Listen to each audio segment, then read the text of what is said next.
بسم الله الرحمن الرحيم ومن أحسن قولا ممن دعا إلى الله وعمل صالحا وقال إنني من المسلمين. السلام عليكم ورحمة الله وبركاته. بسم الله الرحمن الرحيم. إن الحمد لله نحمده ونستعينه ونستغفره ونعوذ بالله من شرور أنفسنا ومن سيئات أعمالنا. من يهده الله فلا مضل له ومن يضلل فلا هادي له وأشهد أن لا إله إلا الله وحده لا شريك له وأشهد أن محمدا عبده ورسوله صلى الله تعالى عليه وعلى آله وصحبه وسلم تسليما كثيرا. أما بعد, সম্মানিত দিনী ভাতৃমণ্ডলী, আল্লাহ রাব্বুল আলামিনের প্রশংসা এবং রাসূলুল্লাহ সাল্লাল্লাহু আলাইহি ওয়াসাল্লামের উপর সালাতু সালামের পরে আজ তিসরা সফর 1442 হিজরি মোতাবেক 20 সেপ্টেম্বর 2020 আমাদের ধারাবাহিক আলোচনা যে চলে আসছে বেশ কিছুদিন ধরে, তা হচ্ছে নাজাত প্রাপ্ত দলের আকীদা, পর্ব নম্বর 16 আজকে আমরা আলোচনা করব। বিষয়বস্তু হচ্ছে মুমিন মুসলিমের ঈমান বাড়ে এবং কমে। এ বিষয়ে যারা ইখতিলাফ করেছেন বা এর বিপরীত মত পোষণ করেছেন তারা গুমরাহির শিকার হয়েছেন। ভূমিকা বেশি কিছু লম্বা না করে শুরু করি সরাসরি। লেখক বলছেন, মাদ দালিলু আলা জিয়াদাতিল ঈমান ওয়া নুকসানিহি। ঈমান যে বৃদ্ধি পায় আর কমে এর দলিল কি? দলিল বলতে ওয়াহি, আর ওয়াহি হচ্ছে আল কোরআনুল কারীম, কমপক্ষে একটি আয়াত অথবা রাসূলুল্লাহ সাল্লাল্লাহু আলাইহি সাল্লামের সহিহ হাদিস, গ্রহণযোগ্য মকবুল হাদিস।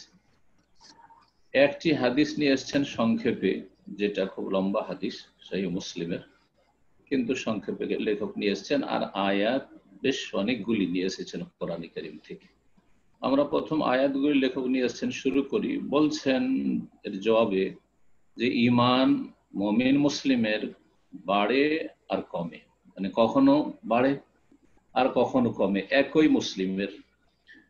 আবার কোন মানুষের, কোন মুসলিমের ঈমান বেশি শক্তিশালী, কারো ঈমান কমজোর দুর্বল। একজনের ঈমান দিনে কত রকম স্তরে থাকে, একই রকম অবস্থায় মোটেই থাকে না। বলছেন এর জবাব হচ্ছে মহান আল্লাহর বাণী, ঈমান বাড়ে এর দলিল লিয়াজদাদু ঈমানাম মা ঈমানিহিম, সূরাতুল ফাত আয়াত নম্বর 4, যাতে করে তাদের ঈমানের সাথে আরো ঈমান বৃদ্ধি পায়। অর্থাৎ সাহাবায়ে কেরামদের কথা আলোচনা চলছে যে হুদাইবিয়ার সন্ধিতে যারা গিয়েছেন 1400 সাহাবায়ে কেরাম প্রায়, বিশেষ করে বিষয়বস্তু তারা, আর পরোক্ষভাবে প্রত্যেক মুমিন মুমিনাত সম্পর্কে বলা হচ্ছে যে তাদের ঈমান যেটা রয়েছে তার সাথে সাথে যাতে করে তাদের ঈমান বাড়ে। ওয়াল্লাযী আনজালা সাকিনাতা ফি কুলুবিল মুমিনিনা লিয়াজদাদু ঈমানাম মা ঈমানিহিম। আল্লাহ রাব্বুল আলামিন সেই সত্তা যিনি আনজালা সাকিনাতা ফি কুলুবিল মুমিনিন, মুমিনদের অন্তরে প্রশান্তি নামিয়ে থাকেন, প্রশান্তি দিয়ে থাকেন, যাতে করে তাদের ঈমানের সাথে যে ঈমান রয়েছে মুমিনের আরো ঈমান বৃদ্ধি পায়। তো যত মানুষের মুমিনের অন্তরে প্রশান্তি লাভ করবে, সেটি আল্লাহর পক্ষ থেকে মানুষের আমল অনুসারে, যার যত ঈমান আমল সুন্দর হবে তত বেশি তার জীবনে প্রশান্তি নেমে আসবে, তার অন্তরে আল্লাহর পক্ষ থেকে সাকিনা, শান্তি নেমে আসবে। এর মাধ্যমে কি হয়? ঈমান তাদের বৃদ্ধি পায়। আর ইমাম বুখারী রাহিমাহুল্লাহ এই আয়াতগুলি প্রায় নিয়েছেন সহিহ বুখারীতে কিতাবুল ঈমানের প্রথম দিকেই। যখন কোন জিনিস বাড়ে তো সেটা অবশ্য কমে, এটা হচ্ছে যুক্তি। আর এই যুক্তি যেমন 1 1 2 হয়, 3 হয় না, 4ও হয় না, ঠিক তেমনই। কারণ পৃথিবীর এমন কোন জিনিস নেই যেটা বৃদ্ধি পায় কমে না। নদীর পানি, বন্যার পানি বাড়ে তো কমে, কখনো বাড়ে কখনো কমে। জি, তো পৃথিবীর যে কোনো জিনিস যেটা বৃদ্ধি পায় সেটা অবশ্যই কমে। তাহলে যখন বৃদ্ধি পাওয়ার দলিল আমরা পেলাম, তাহলে এর বিপরীত আকীদা, ইবাদত, আমলের কারণে মানুষের ঈমান কমে যায়। নেকির মাধ্যমে ঈমান বাড়ে, তাহলে গুনাহ করলে ঈমান কমে। দ্বিতীয় আয়াত সূরাতুল কাহফের ওয়াজিদনাহুম হুদা, ইন্নাহুম ফিতয়াতুন আমানু বিরাব্বিহিম ওয়াজিদনাহুম হুদা। এই যে কয়েকজন যুবক আসহাবে কাহফ, গুহার অধিবাসীরা গুহায় আশ্রয় নিয়েছিল ঈমানের সুরক্ষার জন্য এবং জালেমদের জুলুম থেকে আত্মরক্ষার জন্য, তাদের সম্পর্কে আল্লাহ বলছেন যে ওয়াজিদনাহুম হুদা, তাদের হেদায়েতকে আমি বৃদ্ধি করে দিয়েছিলাম, বা হেদায়েতের দিক থেকে তাদেরকে বৃদ্ধি করে দিয়েছিলাম, তাদের হেদায়েতকে আরো বাড়িয়ে দিয়েছিলাম। যখন মানুষ নিজের অবস্থাকে ভালো করার চেষ্টা করে তখন আল্লাহ আরো বাড়িয়ে দেন। কিন্তু আমাদের যতটা ক্ষমতা আছে সেটাকে কাজে লাগাইতে হবে, অর্থাৎ আমরা নিজের ঈমানকে বৃদ্ধি করতে পারবো এরকম কিছু ক্ষমতা আল্লাহ দিয়েছেন।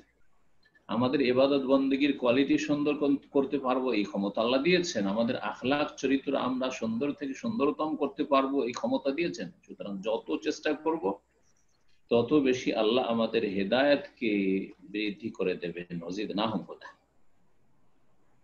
সূরা মারইয়ামের আয়াত নম্বর ৭৬ আল্লাহ বলছেন ওয়ায়াজিদুল্লাহুল্লাযীনা ইহতাদাউ হুদা, যারা হেদায়েত প্রাপ্ত আল্লাহ রাব্বুল আলামিন তার হেদায়েতকে আরো বৃদ্ধি করে দেন।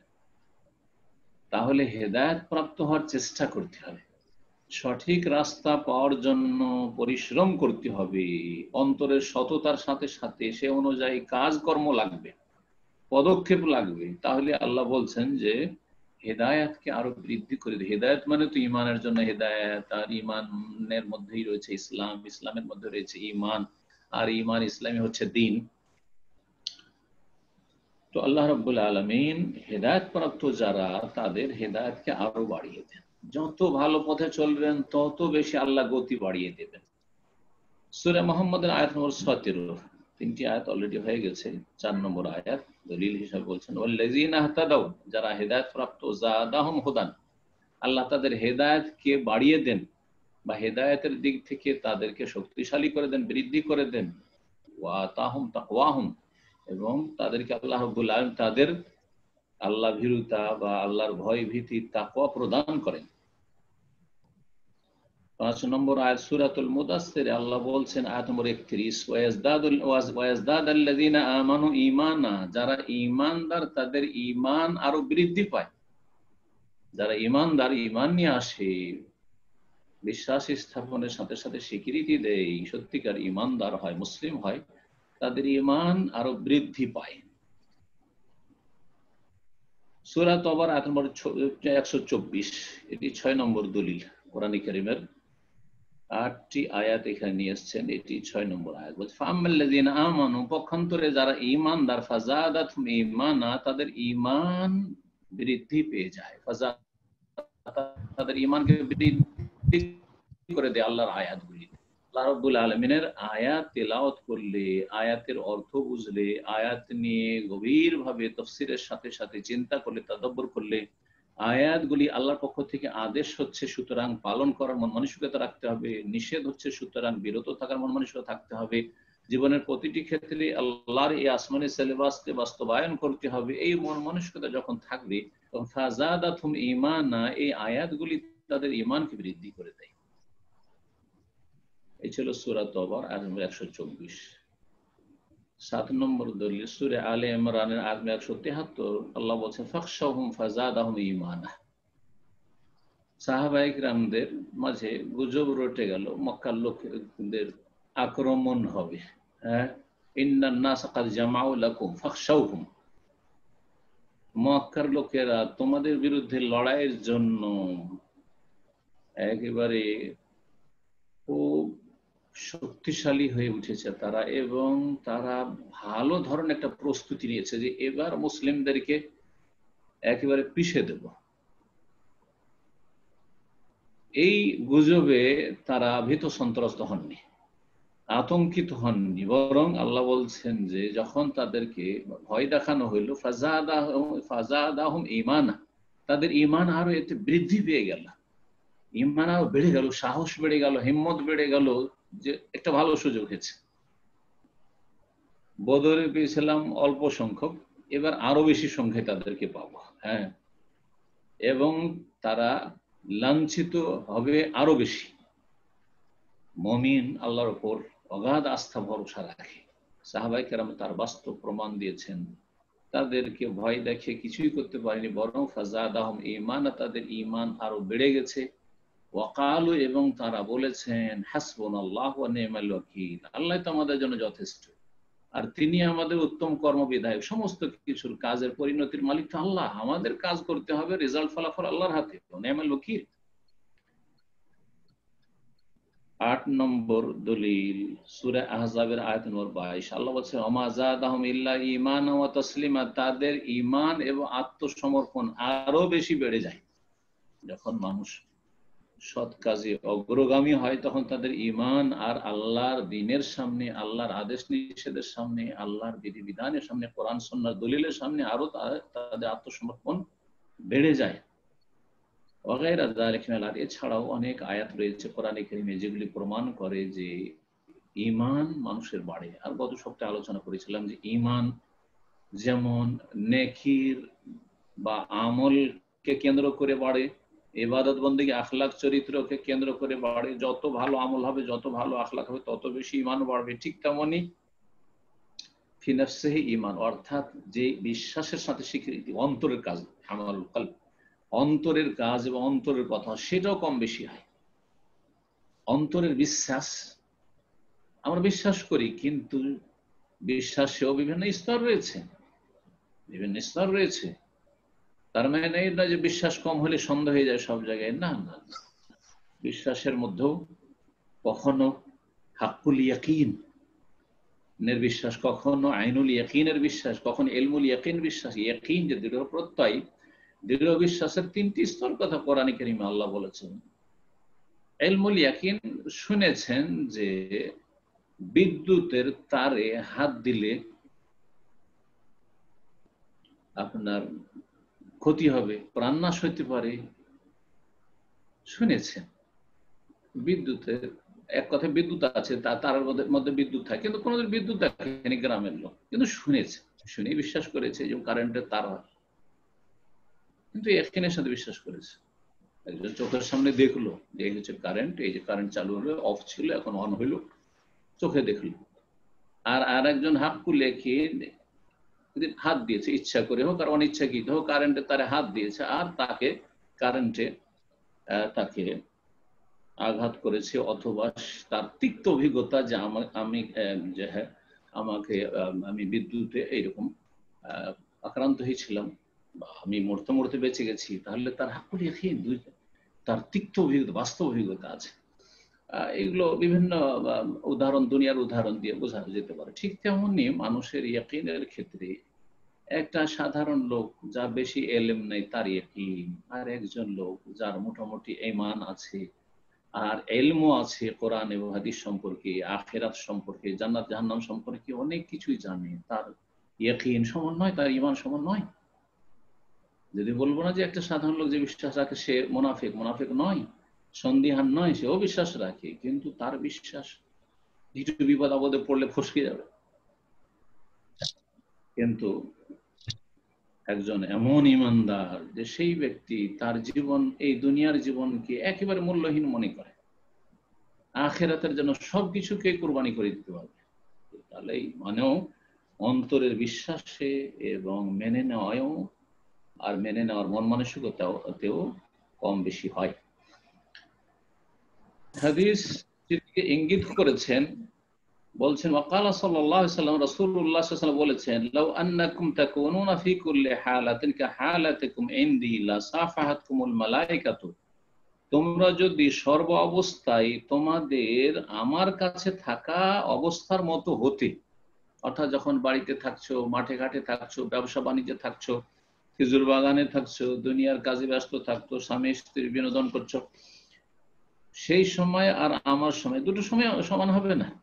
আমার সামনে যখন থাকো, আমার মজলিসে, রাসূলুল্লাহ বলছেন, আমার কাছ থেকে দ্বীনের কথা, কোরআন এবং সুন্নাহর কথা যখন শোনো, ওহির কথা যখন তোমাদেরকে শোনানো হয় তখন যে তোমাদের ইমানের কোয়ালিটি থাকে সেই রকমটা যদি বাড়িতে গিয়ে সংসারে গিয়েও যদি থাকতে পারতে, তাহলে লাসাফাহাতুকুমুল মালায়েকাতু, ফেরেশতারা এসে মালায়েকারা তোমাদের সাথে মুসাফা করতো, হাতে হাত দিয়ে সালাম দিয়ে মুসাফা করতো। হাদিস অনেক লম্বা রয়েছে, লম্বা হাদিসটা শোনাই। শব্দের পার্থক্য রয়েছে এখানে, হুবহু শব্দগুলি তুলে ধরা হয়নি। হাদিসটি সহিহ মুসলিমে রয়েছে আর মুসনাদ আহমদে রয়েছে। হানজালা ওসাইদি রাদিয়াল্লাহু তাআলা আনহু বর্ণিত, তিনি রাসূলুল্লাহ সাল্লাল্লাহু আলাইহি ওয়াসাল্লামের কাতিব মানে ক্লার্ক ছিলেন, ওহী লিখতেন। বলেছেন লাকিয়ানি আবু বকর, একদিন আবু বকর সিদ্দিক রাদিয়াল্লাহু তাআলা আনহু আমার সাথে সাক্ষাৎ হলো। তারপরে বললেন কাইফা আনতা ইয়া হানজালা, হানজালা তুমি কেমন আছো? তাহলে কুলতু নাফাকা হানজালা, আমি বললাম যে হানজালা তো মুনাফিক হয়ে গেছে। তাহলে সুবহানাল্লাহ, আবু বকর সিদ্দিক রাদিয়াল্লাহু বলছেন যে সুবহানাল্লাহ, কি বললে তুমি? মা তাকুল, কি বলছো? কালা কুলতু, তখন আমি বললাম না কুনা ইনদা রাসূলিল্লাহ ইউযাক্কিরুনা বিন নার ওয়াল জান্নাহ, যখন রাসূলুল্লাহর কাছে আমরা থাকি এবং জান্নাত এবং জাহান্নামের কথা আমাদেরকে স্মরণ করান তিনি, হাত্তা কাআন্না রা'ই আইন, এমন মনে হয় যে রা'য়ু আইন, আমরা যেন স্বচক্ষে জান্নাত জাহান্নাম দেখছি, এইরকম দৃঢ় বিশ্বাস আর ইয়াকিন হয়ে যায়। ফাইযা খারাজনা মিন ইনদি রাসূলিল্লাহ সাল্লাল্লাহু আলাইহি ওয়াসাল্লাম, যখন আমরা রাসূলুল্লাহ সাল্লাল্লাহু আলাইহি ওয়াসাল্লামের কাছ থেকে বেরিয়ে আসি, আফাসনাল আজওয়াজা, আর বিবিদের সাথে আমরা মিলিত হই, ওয়াল আওলাদ, ছেলে মেয়েদের সাথে যখন তাদের আদর স্নেহ করি আর তাদের নিয়ে চিন্তা করি, সংসারে ব্যস্ত হয়ে যাই, ওয়াদাইআত, আর মাল সামান যে সংসারে রয়েছে ধন সম্পদ সেগুলি নিয়ে ব্যস্ত হয়ে যাই, ফানুসিনা কাসীরান, তখন অনেক কিছু ভুলেই যায়, ভুলে যে মানে গাফিলতি চলে আসে। এটা সবাই অনুভব করেন যে সবসময় একই রকম থাকেন না। যারা মক্কাতুল মুকাররমে এসেছেন, হারামে বসে আছেন, হজের অবস্থায় ইহরামের অবস্থায় আছেন, উমরায় আছেন, মসজিদে বসে আছেন, আর কেউ বাইরে মাঠে ঘাটে ব্যবসা বাণিজ্যে আছেন, সমান না, মোটেই সমান না। জি। তো যখন এই রকমের আমাদের দুটো অবস্থা হচ্ছে, হানজালা রাদিয়াল্লাহু তাআলা চিন্তা যে তাহলে তো মুনাফিকের তো এটাই চরিত্র, যে মুনাফিক দ্বিমুখী হবে, এক অবস্থায় থাকবে না। তো রাসূল সাল্লাল্লাহু আলাইহি ওয়াসাল্লামের কাছে একরকম থাকি, আর যখন সংসারে ব্যস্ত হয় তখন অন্যরকম হয়ে যায়, তো মুনাফিক হয়ে গেছি। কাল আবু বকর বলছে ফাওয়াল্লাহি ইন্না লানালকা মিসলা হাযা, তাহলে তো আমারও এরকমই হচ্ছে, সবসময় তো একই রকম থাকি না। চলো তাহলে রাসূলুল্লাহর কাছে, ফান্তালাকতু আনা ওয়া আবু বকরিন, আমি আর আবু বকর সিদ্দিক রাদিয়াল্লাহু তাআলা আমরা দুইজনে গেলাম, হাত্তা দাখালনা রাসূলুল্লাহ সাল্লাল্লাহু আলাইহি ওয়াসাল্লামের কাছে প্রবেশ করলাম। ওয়া কুলতু, আর বললাম নাফাকা হানজালা ইয়া রাসূলুল্লাহ, হানজালা মুনাফিক হয়ে গেছে, কোন সমাধান দেন। ফাকালা রাসূলুল্লাহ মা যাকা, রাসূল বললেন যে কি হয়েছে? কালা কুলতু ইয়া রাসূল, আমি বললাম যে নাকুনা ইনদাকা, আপনার সাথে থাকি, তুযাক্কিরুনা বিন নার ওয়াল জান্নাহ, জান্নাত জাহান্নাম দিয়ে যখন আমাদেরকে উপদেশ দেন, স্মরণ করেন, হাত্তা কাআন্না রা'য়ু আইন, এমন কি আমরা যেন স্বচক্ষে জান্নাত জাহান্নাম দেখতে পাচ্ছি, এত ঈমান সতেজ হয়ে যায়। ফাইদা খারাজনা মিন ইনদিকা, আপনার কাছ থেকে যখন বেরিয়ে পড়ি, আফাসনাল আজওয়াজ ওয়াল আওলাদ ওয়াদাইআত, আর যখন বিবিদের সাথে মিলিত হই, ছেলে মেয়েদের সাথে যখন মিশি আর ধন সম্পদ নিয়ে ব্যস্ত হয়ে যাই, কাজকর্ম নিয়ে, ফানুসিনা কাসীরান, অনেক কিছু তো ভুলেই যাই। ফাকালা রাসূলুল্লাহ সাল্লাল্লাহু আলাইহি ওয়াসাল্লাম, রাসূল বললেন ওয়াল্লাযী নাফসি বিয়াদিহি, সে আল্লাহর কসম করে বলছে যার হাতে আমার প্রাণ রয়েছে, লাউ তাদুমুনা আলা মা তাকুনুনা ইনদি ফি যিকরি, যদি তোমরা যেমন আমার কাছে থাকা অবস্থায় উপদেশ শুনে যে তোমাদের ঈমানি অবস্থা থাকে, ওই রকমটা যদি সব সময় থাকতে পারতে, আর সেটা সম্ভব নয়, অসম্ভব। যদি এইরকমটা হতো, লাসাফাহাতকুমুল মালায়েকাতু আলা ফুরুশিকুম ওয়া ফি তুরুকিকুম, তাহলে ফেরেশতারা তোমাদের বিছানায় এসে, তোমাদের বেডরুমে এসে, তোমাদের রাস্তাঘাটে এসে তোমাদের সাথে মুসাফা করতে, তোমাদের সাথে মুসাফা করতে। যখন একই অবস্থায় ঈমান রাখা সম্ভব না, একবার সর্বোচ্চ উচ্চ স্তরের ঈমান, যেমন রাসূলুল্লাহ সাল্লাল্লাহু আলাইহি ওয়াসাল্লামের কাছে সাহাবায়ে কেরামদের ঈমান থাকতো, এটা সবসময় ধরে রাখা সম্ভব নয়। ঠিক তেমনি ফেরেশতা মালায়েকাদের রাস্তাঘাটে আর বাড়ি ঘরে এসে মুসাফা করাও সম্ভব নয়। ওয়ালাকিন ইয়া হানজালা, তবে হানজালা সাআতান ওয়া সাআতান, মানে কখনো একটু এই দিকে হবে, কখনো ওই দিকে হবে, কিন্তু ঈমান ঠিক আছে, এমন নয় যে সন্দিহান হয়ে গেছে, মুনাফিক হয়ে গেছে, সন্দেহ নেই, কিন্তু সব সময় একই রকম থাকবে না। সালাসা মাররাত, 3 বার করে বললেন। এই ছিল এই লম্বা হাদিসটি, যেটাতে বোঝা গেল যে একজন মানুষের ঈমান সবসময় একই রকম থাকে না। তারপরে বলছেন মাদ দালিলু আলা তাফাদুলি আহলিল ঈমানি ফি, যারা আহলে ঈমান অর্থাৎ মুমিন মুমিনাত, ঈমানদার মানুষ, মুমিন মুসলিম, তাদের ঈমানের ক্ষেত্রে যে তারা বিভিন্ন স্তরের, একই স্তরের নয়। যেমন ঈমানের অবস্থা, প্রথম প্রশ্নতে ঈমানের অবস্থা বর্ণনা করে, ঈমান কমে আর বাড়ে। এখন বলছেন মুমিনরা সবগুলি একই স্তরের নয়, বরং মুমিনরা বিভিন্ন স্তরে রয়েছে। জি, যাদেরকে আল্লাহ রাব্বুল আলামিন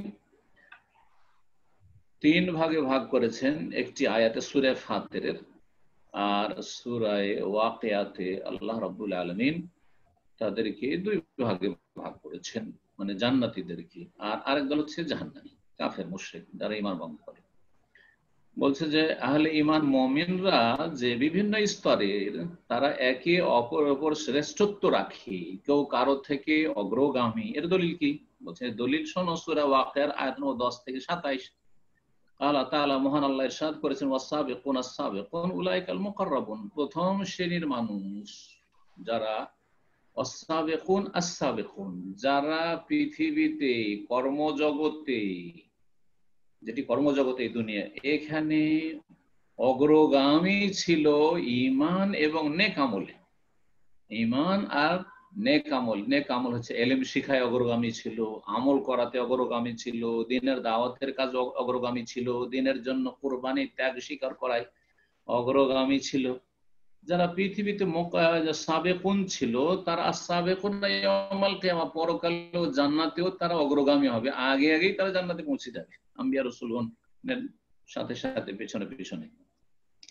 উলাইকাল মুকাররাবুন, ওরাই হচ্ছে আল্লাহর নৈকট্য প্রাপ্ত, সবচেয়ে নিকটবর্তী আল্লাহ রাব্বুল আলামিন।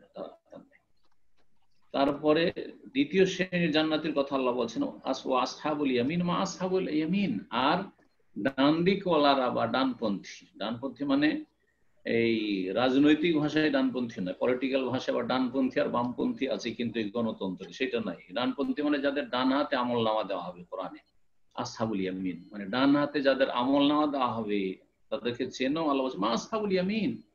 এই ডান দিকওয়ালা কারা? মানে ডান হাতে যাদের সামনের দিক থেকে আমলনামা দেওয়া হবে, তারা নিয়ামত ভরা জান্নাতে থাকবে। জান্নাতে বিভিন্ন বিবরণ এবং জান্নাতের বিভিন্ন নিয়ামতগুলির কথা আল্লাহ রাব্বুল আলামিন সূরা ওয়াকিয়াতে বর্ণনা করেছেন। তাহলে এখানে জান্নাতীদের দুই ভাগ করেছেন। এই সূরা ওয়াকিয়ার শেষ দিকে আয়াত নম্বর 88 থেকে 91 আল্লাহ বলছেন, কাম্মা ইন কানা মিনাল মুকাররাবিন, যদি হাসরের মাঠে ওই সব মানুষরা যারা হাজির হবে তারা আল্লাহর নৈকট্য প্রাপ্ত হয়, মানে যারা অগ্রগামী ছিল আমলের ক্ষেত্রে, ঈমানের ক্ষেত্রে, তারা হচ্ছে নৈকট্য প্রাপ্ত। তাই যদি হয়, রাউহুন ওয়া রাইহানুন ওয়া জান্নাতুন নাঈম, সেটা বারজাখী জীবনে, কবরের জীবন থেকে শুরু হবে, আর বিচার দিবসেও কোনো চিন্তা তাদের থাকবে না, জান্নাতেও তাদের জন্য নিয়ামত ভরপুর রয়েছে। আল্লাহ বলছে রাউহুন ওয়া রাইহানুন ওয়া জান্নাতুন, তাদের জন্য রয়েছে রাউহুন মানে রাহাতুন, রাউহুন শব্দটি থেকেই রাহা বা ইস্তিরাহা। রাউহুন তাদের জন্য আয়েশ ও আরাম রয়েছে, আরাম এবং শান্তি রয়েছে। ওয়া রাইহানুন এবং তাদের জন্য উত্তম রিজিক রয়েছে, উপজীবিকা রয়েছে, ভালো ভালো ভোগের সামগ্রী রয়েছে তাদের জন্য জান্নাতে। ওয়া জান্নাতুন নাঈম, আর নিয়ামত ভরা জান্নাত রয়েছে। Like she's walking around the earth.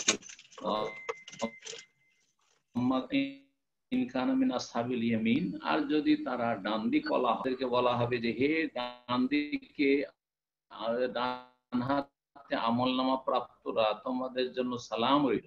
তো আল্লাহ রাব্বুল আলামিন এই সূরা ওয়াকিয়াতে দুই ভাগে ভাগ করেছেন জান্নাতীদেরকে, আর দুটো একই স্তরের নয়। আল্লাহ রাব্বুল আলামিন আরেকটি আয়াতে বলেছেন, যারা জান্নাতি, ওমাইয়ুতি ইল্লাহু ওয়া রাসূল ফাউলাইকা মাআল্লাযিনা আনআমা আল্লাহু আলাইহিম মিনান নাবিয়্যিনা ওয়াস-সিদ্দীকিনা ওয়াশ-শুহাদা ওয়াস-সালিহিন। চার শ্রেণীর কথা আল্লাহ বলেছেন। প্রথম সারিতে হচ্ছেন নবী রাসূলগণ, নবীন।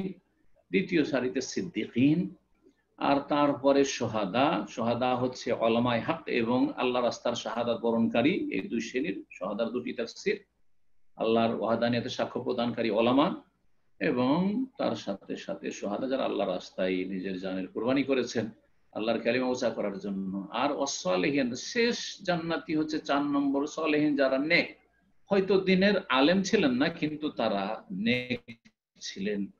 সুতরাং এই 4 ভাগে ভাগ করা হয়েছে। তো আমরা কোরআনে কারীমের আলোকে জান্নাতীদেরকে 4 স্তরে পাই। আবার সূরা ওয়াকিয়ার এই আয়াতে 2 ভাগে ভাগ করা হয়েছে মোটামুটি করে। আবার সূরা ফাতিরটা দেখুন, যেখানে আয়াত নম্বর 32 আলো ফামিনহুম যালিমুল লিনাফসিহি, মুমিন মুসলিমদের কিছু লোক রয়েছে যারা নিজেদের উপর কিছু অত্যাচার করেছে, নিজের উপর জুলুম করেছে, মানে কিছু ফরজে ঘাটতি হয়েছে, ঈমান ভঙ্গ করেনি, ঈমান ঠিক আছে কিন্তু ফাসিক, বিভিন্ন গুনাহতে জড়িয়ে আছে, তারাও জান্নাতি হবে। তাদের গুনহার কাফারার পরে সে কাফারা দুনিয়াতে মাফ হয়েছে, অথবা কবরে কিছু শাস্তি পেয়ে মাফ হয়েছে, অথবা জাহান্নামে কিছু শাস্তি হবে, তারপরে জান্নাতে আসবে, কারণ তাদের তাওহীদ ঠিক রয়েছে, ঈমানকে নষ্ট তারা করেনি, বড় কুফরি শিরকে ছিল না। মুমিনহুম মুকতাসিদ, আর কিছু লোকেরা এমন হবে মুমিনদের জান্নাতি যারা মধ্যমপন্থী।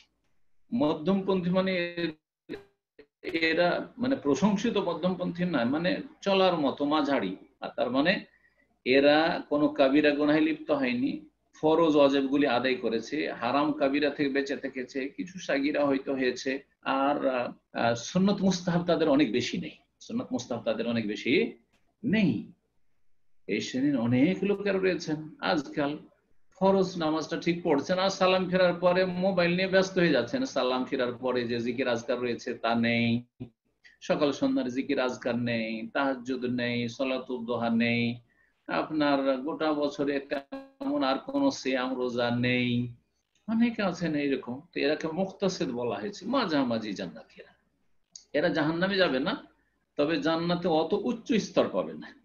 ওয়ামিনহুম সাবিকুম বিল খায়রাতি বিইذنিল্লাহ, আর কিছু জান্নাতি এমন হবে যারা কল্যাণ সমূহে অগ্রগামী হবে আল্লাহর আদেশ ক্রমে বা আল্লাহর ইচ্ছায়। দুনিয়াতেও কল্যাণের কাজে অনেক অগ্রগামী ছিল, সুতরাং আল্লাহর পক্ষ থেকে কল্যাণ প্রাপ্ত হওয়ার ক্ষেত্রে, জান্নাতের নিয়ামত প্রাপ্ত হওয়ার ক্ষেত্রে তারা অগ্রগামী হবে। জি, যারা ফরজ ওয়াজিব আদায় করেছে, সুন্নত মুস্তাহাব আর অনেক নফল ইবাদতবন্দি করেছে, হারাম নাজায়েজ কাবিরা থেকে বেঁচেছে, সাগিরা থেকে বেঁচেছে, মাকরুহাত অপছন্দনীয় কথা কাজ থেকে বেঁচেছে, সময় কখনো বিনা গুরুত্বপূর্ণ কাজে নষ্ট করেনি, ফালতু কাজে নষ্ট করেনি, অসার কথা কাজে কোনো সময় অপচয় করেনি, টাকা পয়সার কোনো অপচয় করেনি ইত্যাদি। সাবিকুন বিল খায়রাত। শাফাতের হাদিসে রয়েছে বিভিন্ন স্তর। এই শাফাতের হাদিসটা তো পাওয়া যায়, যারা জাহান্নামে গিয়েও জান্নাতে আসবে, জাহান্নামে যাবে শাস্তি পাবে, তারপরেও জান্নাতে আসবে, তারা মুসলিম ছিল, মুমিন ছিল, তাদেরও বিভিন্ন স্তরের কথা বর্ণনা করা হয়েছে। বলছে ইন্নাল্লাহ ইউখরিজু মিনান নারি, আল্লাহ রাব্বুল জাহান্নাম থেকে বের করবেন, মান কানা ফি কলবিহি ওয়াজনু দিনার মিন ঈমান, যার অন্তরে একটি স্বর্ণ মুদ্রা পরিমাণ ঈমান থাকবে। স্বর্ণ মুদ্রা, এটা টাকা, যে কারেন্সি, আপনার টাকা। সুম্মা মান কানা ফি কলবিহি নিসফু দিনার মিন ঈমান, তারপরে ওদেরকে বের করবে যাদের অন্তরে অর্ধেক স্বর্ণ মুদ্রা পরিমাণ ঈমান থাকবে, মানে ওর চাইতে আরো কম কিন্তু ঈমান আছে। আর একটি বর্ণনা রয়েছে ইয়াখরুজু মিনান নার বা ইউখরাজু মিনান নার, জাহান্নাম থেকে বের করা হবে মান ক্বালা লা ইলাহা ইল্লাল্লাহ, যে লা ইলাহা ইল্লাল্লাহ বলেছে অন্তরে বিশ্বাসের সাথে, ওয়া কানা ফি কলবিহি মিনাল খায়রাত, তার অন্তরে কল্যাণ ছিল, মা ইয়াজানু শাইরা, জব পরিমাণ, জব যারা দেখেছেন জব পরিমাণ। সুম্মা ইয়াখরুজু মিনান নার বা ইউখরাজু মিনান নার, তারপরে জাহান্নাম থেকে বের করা হবে ওই সব লোকদেরকে, মান ক্বালা, যারা অন্তর থেকে বিশ্বাস করে লা ইলাহা ইল্লাল্লাহ বলেছে, স্বীকৃতি দিয়ে শাহাদাত পড়েছে, আর যারা বলবে লা ইলাহা ইল্লাল্লাহ, আল্লাহ ছাড়া কোনো সত্য মাবুদ নেই, তারা 5 ওয়াক্ত সালাত পড়বে না, প্রথম ইবাদত, মাবুদের প্রথম ইবাদত নেই, এমনটা হয় না। সুতরাং এই হাদিসের অর্থ এই নয় যে শুধু কালিমা পড়া মুসলিম 5 ওয়াক্ত নামাজ পড়ে না, না না, তাদের ক্ষেত্রে বলা হয়নি। আল্লাহ ছাড়া কোনো সত্য মাবুদ নেই, তাহলে তার এই সত্য মাবুদের ইবাদত কোথায়? বলছে সর্বনিম্ন কমপক্ষে ঈমানকে রক্ষা করার জন্য, ইসলামকে রক্ষা করার জন্য 5 ওয়াক্ত 17 রাকাত সালাত হইতে হবে, না হলে সালাত ত্যাগকারী বড় কুফরিতে লিপ্ত হবে। এটি হচ্ছে সঠিক মত, যে লা ইলাহা ইল্লাল্লাহ বললো ওয়া কানা ফি কলবিহি মিনাল খায়র, আর তার অন্তরে কল্যাণ আছে, তার মানে আল্লাহর ভয় ভীতি হয়, মাঝে মাঝে গুনাহ করে কিন্তু ভয় ভীতি হয়। মা ইয়াজানু বুররা, যেটা গমের পরিমাণ, জবের চাইতে একটু আকারে ছোট, হ্যাঁ গম পরিমাণও যদি তার অন্তরে কল্যাণ থাকে লা ইলাহা ইল্লাল্লাহর সাথে, তাহলে তাকে জাহান্নাম থেকে বের করা হবে। সুম্মা ইউখরাজু মিনান নার, তারপরে জাহান্নাম থেকে বের করা হবে মান ক্বালা লা ইলাহা, যেই ব্যক্তি লা ইলাহা ইল্লাল্লাহ বলবে, ওয়া কানা ফি কলবিহি, আর তার অন্তরে রয়েছে মিনাল খায়র, কল্যাণ, মা ইয়াজনু যাররা, যেটা যাররা ক্ষুদ্র পিপিলিকা সমান। শেখ ইবনে উসাইমিন রাহমাতুল্লাহ আলাইহি অনেকেই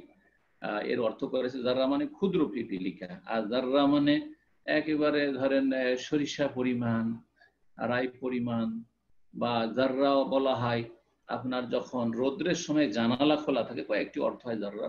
রৌদ্রের সময় যখন জানালা খোলা থাকে তখন দেখবেন যে মনে হচ্ছে যে ছোট ছোট ছোট ছোট গর্দা উড়ছে, কিন্তু সেগুলিকে ধরতে পারবেন না, ওর আকার কিছু মানে দেখে মনে হচ্ছে, কিন্তু আসলে সেটাকে ধরে রাখতে পারবেন না, কত ক্ষুদ্র থেকে ক্ষুদ্রতম জিনিস, এটা বোঝানো হয়েছে যাররা।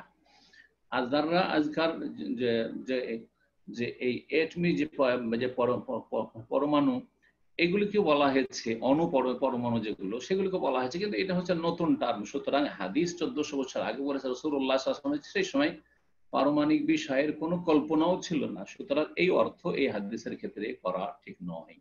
হয় এর অর্থ করবেন ক্ষুদ্র পিপিলিকা, আর না হলে এর অর্থ করবেন যে জানালা বা দরজা খোলা থাকলে রোদ্রের সময় সেটা ক্ষুদ্র ক্ষুদ্র ক্ষুদ্র থেকে ক্ষুদ্রতম কিছু দেখা যায় সেটা, আর না হলে একবারে সরিষা পরিমাণ যাররা, এক রকমের আমরা ছোটকালে দেখেছি শস্য চীনা, এবার ক্ষুদ্র থাকে সরিষার মতো, সেটাকেও যাররা বলা হয়।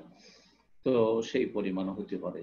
এক কথায় এই হাদিস প্রমাণ করে যে জাহান্নাম থেকে যাদেরকে উঠানো হবে তারাও বিভিন্ন স্তরের হবে ইমানের দিক থেকে। তাহলে যারা জান্নাতি তাদের মধ্যে বিভিন্ন স্তরে রয়েছে, যেমনটা এর আগে আলোচনা হলো। আশা করি বুঝতে পেরেছেন। এর মাধ্যমে বোঝা গেল যে মুমিন মুসলিমরা যারা বেঁচে আছে তারাও একই স্তরের নয়, আর যারা দুনিয়া থেকে চলে গেছেন তারাও একই স্তরের নয়, সাহাবায়ে কেরামগণও একই স্তরের নয়, আম্বিয়া রাসূলগণও সবাই একই স্তরের নয়। আল্লাহ রাব্বুল আলামিন যেন বুঝার তৌফিক দান করেন এবং আমাদের ঈমান আমলকে সুন্দর করার তৌফিক দান করেন। ওয়া সাল্লাল্লাহু সাল্লাম আলা নবিয়িনা মুহাম্মদ ওয়া আলা আলিহি ওয়া সাহবিহি আজমাইন। জাযাকাল্লাহু খাইরান। সম্মানিত দিনী ভাই বোনেরা, ইনশাআল্লাহ এখনই আমাদের প্রশ্ন উত্তর পর্ব শুরু হবে। তার পূর্বে জাস্ট নতুন ব্রাদারদের উদ্দেশ্যে বলে দিচ্ছি কিভাবে আমাদের শায়খকে প্রশ্ন করতে হবে। আমাদের ফোনের মোর অপশনে ক্লিক করার পরে আমরা রেইজ হ্যান্ড অপশন পাবো, সেটা ক্লিক করলে আমাদের নামের পাশে হ্যান্ড রেজ উঠে যাবে। তো এর মাধ্যমে আপনাদের প্রশ্নগুলো নেওয়া হবে। যদিও আজকে হয়তো আপনাদের প্রশ্ন নেওয়া সম্ভব হবে না, সিস্টেমটা বলে দিলাম, অলরেডি 25 জনের মতো, 24 থেকে 25 জনের মতো লাইনে আছেন প্রশ্ন করার জন্য। তো ইনশাআল্লাহ আমরা সময় না নিয়ে সরাসরি প্রশ্ন উত্তর পর্বে যাচ্ছি। শুরুতেই প্রশ্ন করছেন আব্দুল হাকিম, আপনি প্রশ্ন করুন।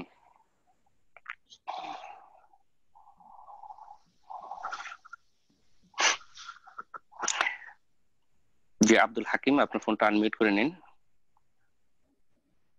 আসসালামু আলাইকুম স্যার। ওয়ালাইকুম আসসালাম ওয়া রাহমাতুল্লাহি ওয়া বারাকাতুহু। জি সেই আমার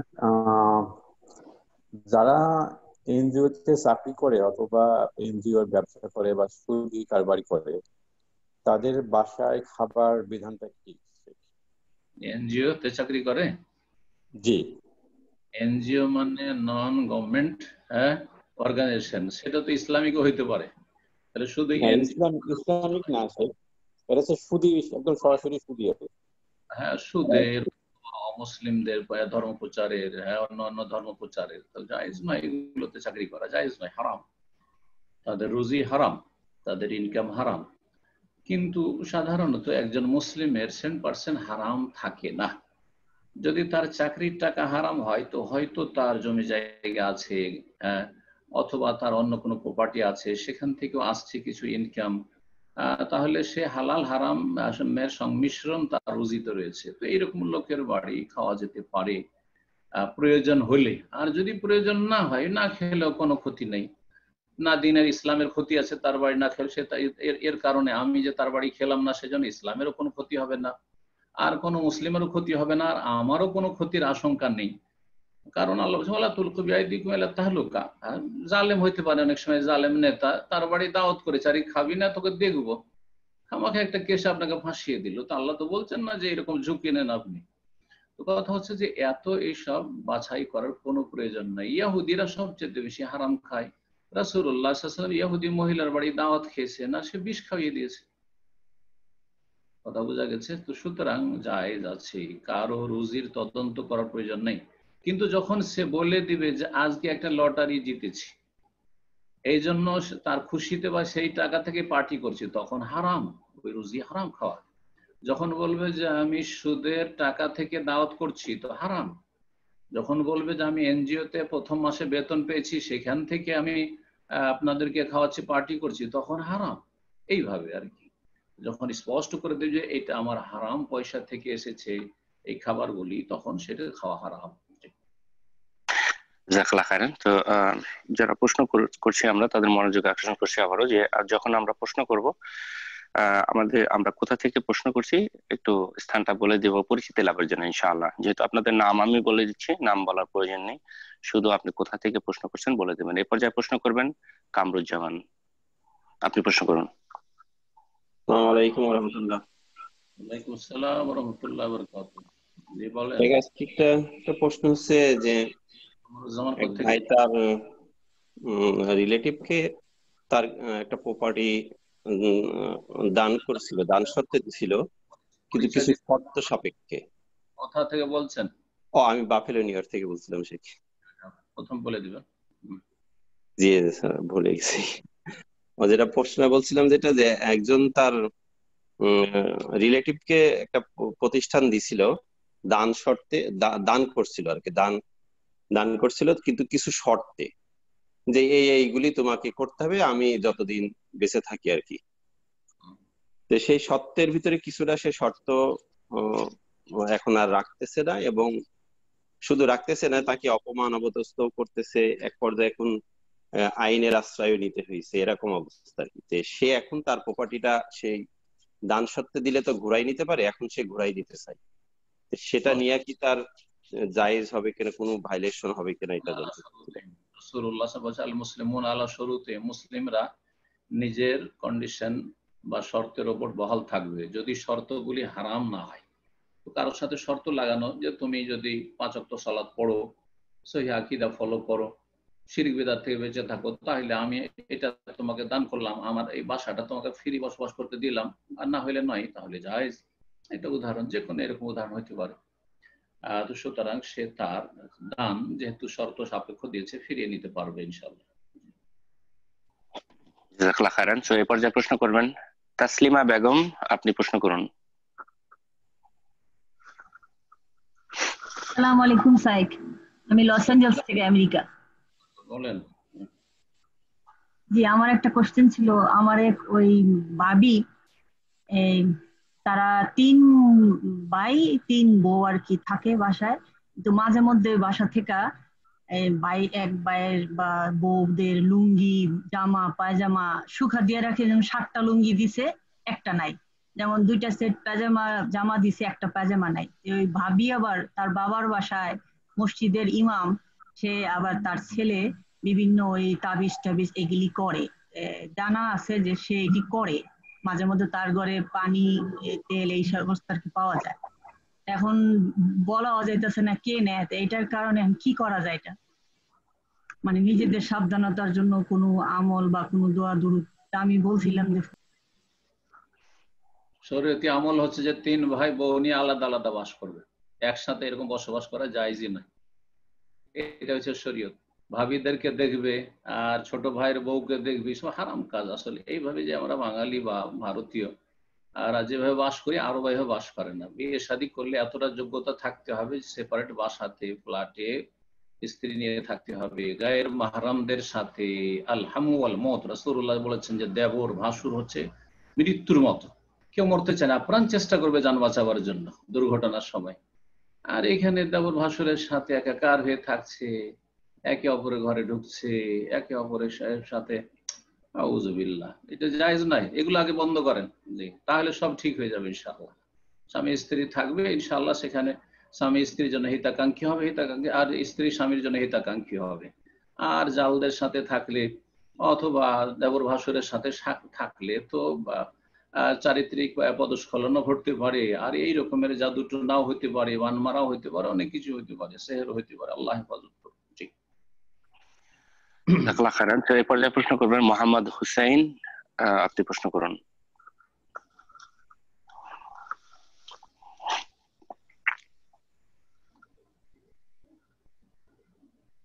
জি, মোহাম্মদ হোসেন, আপনার ফোনটা আনমিউট করে নিন।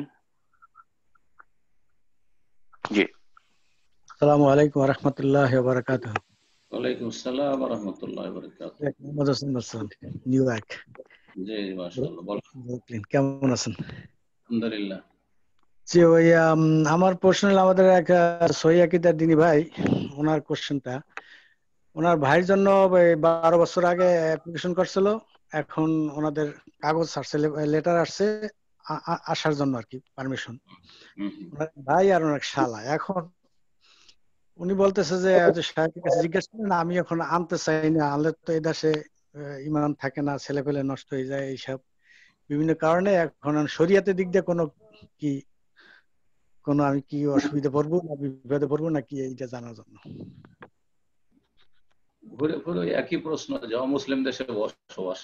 আপনার প্রশ্নের শেষ উত্তর আসবে যে অমুসলিম দেশে বসবাস করাটা কেমন। তো এত লম্বা প্রশ্নের উত্তর বহুবার দেওয়া হয়েছে, সুতরাং আর ওইদিকে ঢুকছি না। এখন যেটা বলবো যে আপনি নিজে যখন বসবাস করে নিজের ছেলে মেয়েদেরকে নিয়ে ওখানে বসবাসটাকে মেনে নিতে পারছেন, তাহলে আপনার ভাই আর শালার ক্ষেত্রে বাধা কোথায়? কথা বুঝতে পেরেছেন? এখন যদি এই সময় যদি বলেন না না না শরীয়তে জায়েজ নাই, সুতরাং তোমাদের অ্যাপ্রুভাল হয়ে গেল বা তোমাদের ভিসা হয়ে গেল, আমি তোমাদেরকে নিয়ে আসবো না, তাহলে বলবে আমাদের সাথে নিশ্চয়ই শত্রুতা আছে। ও নিজেও তো ছেলে মেয়ে খুব আমোদ ফুর্তি করছে আমেরিকাতে, কিন্তু আমাদেরকে নিয়ে যাবে না। কথা বুঝতে পারছেন? তার আত্মীয়দের সাথেও শত্রুতা বাড়বে।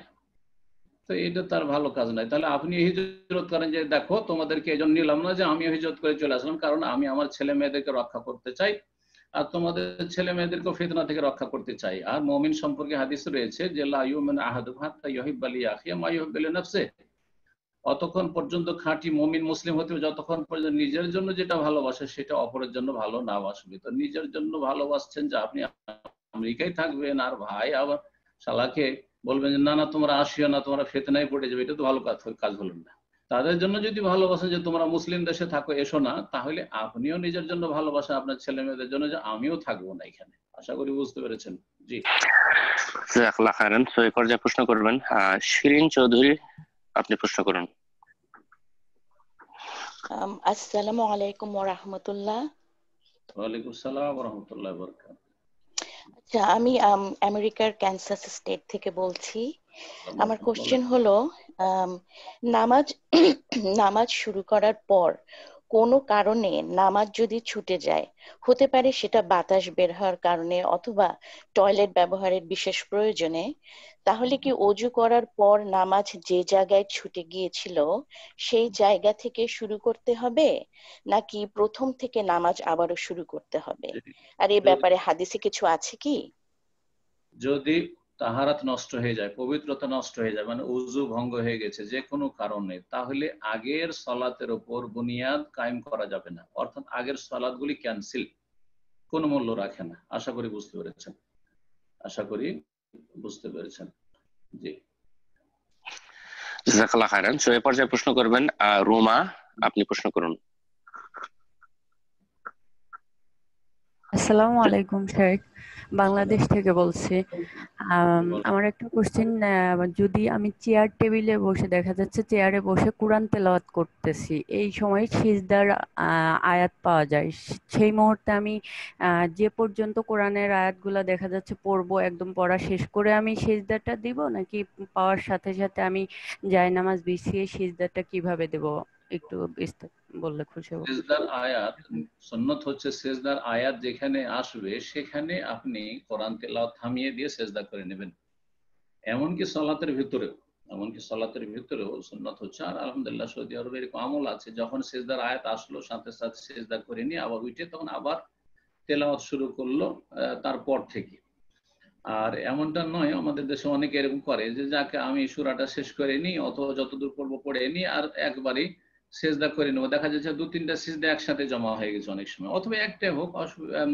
সূরা হজ পড়ছে, সূরা হজের 2টো সিজদা আছে, সূরা হজ শেষ করে আর তারপরে সিজদা করছে, অথচ দুটোই সিজদা হজ সূরা হজের ভিতরেই রয়েছে, সূরা হজের শেষে নেই।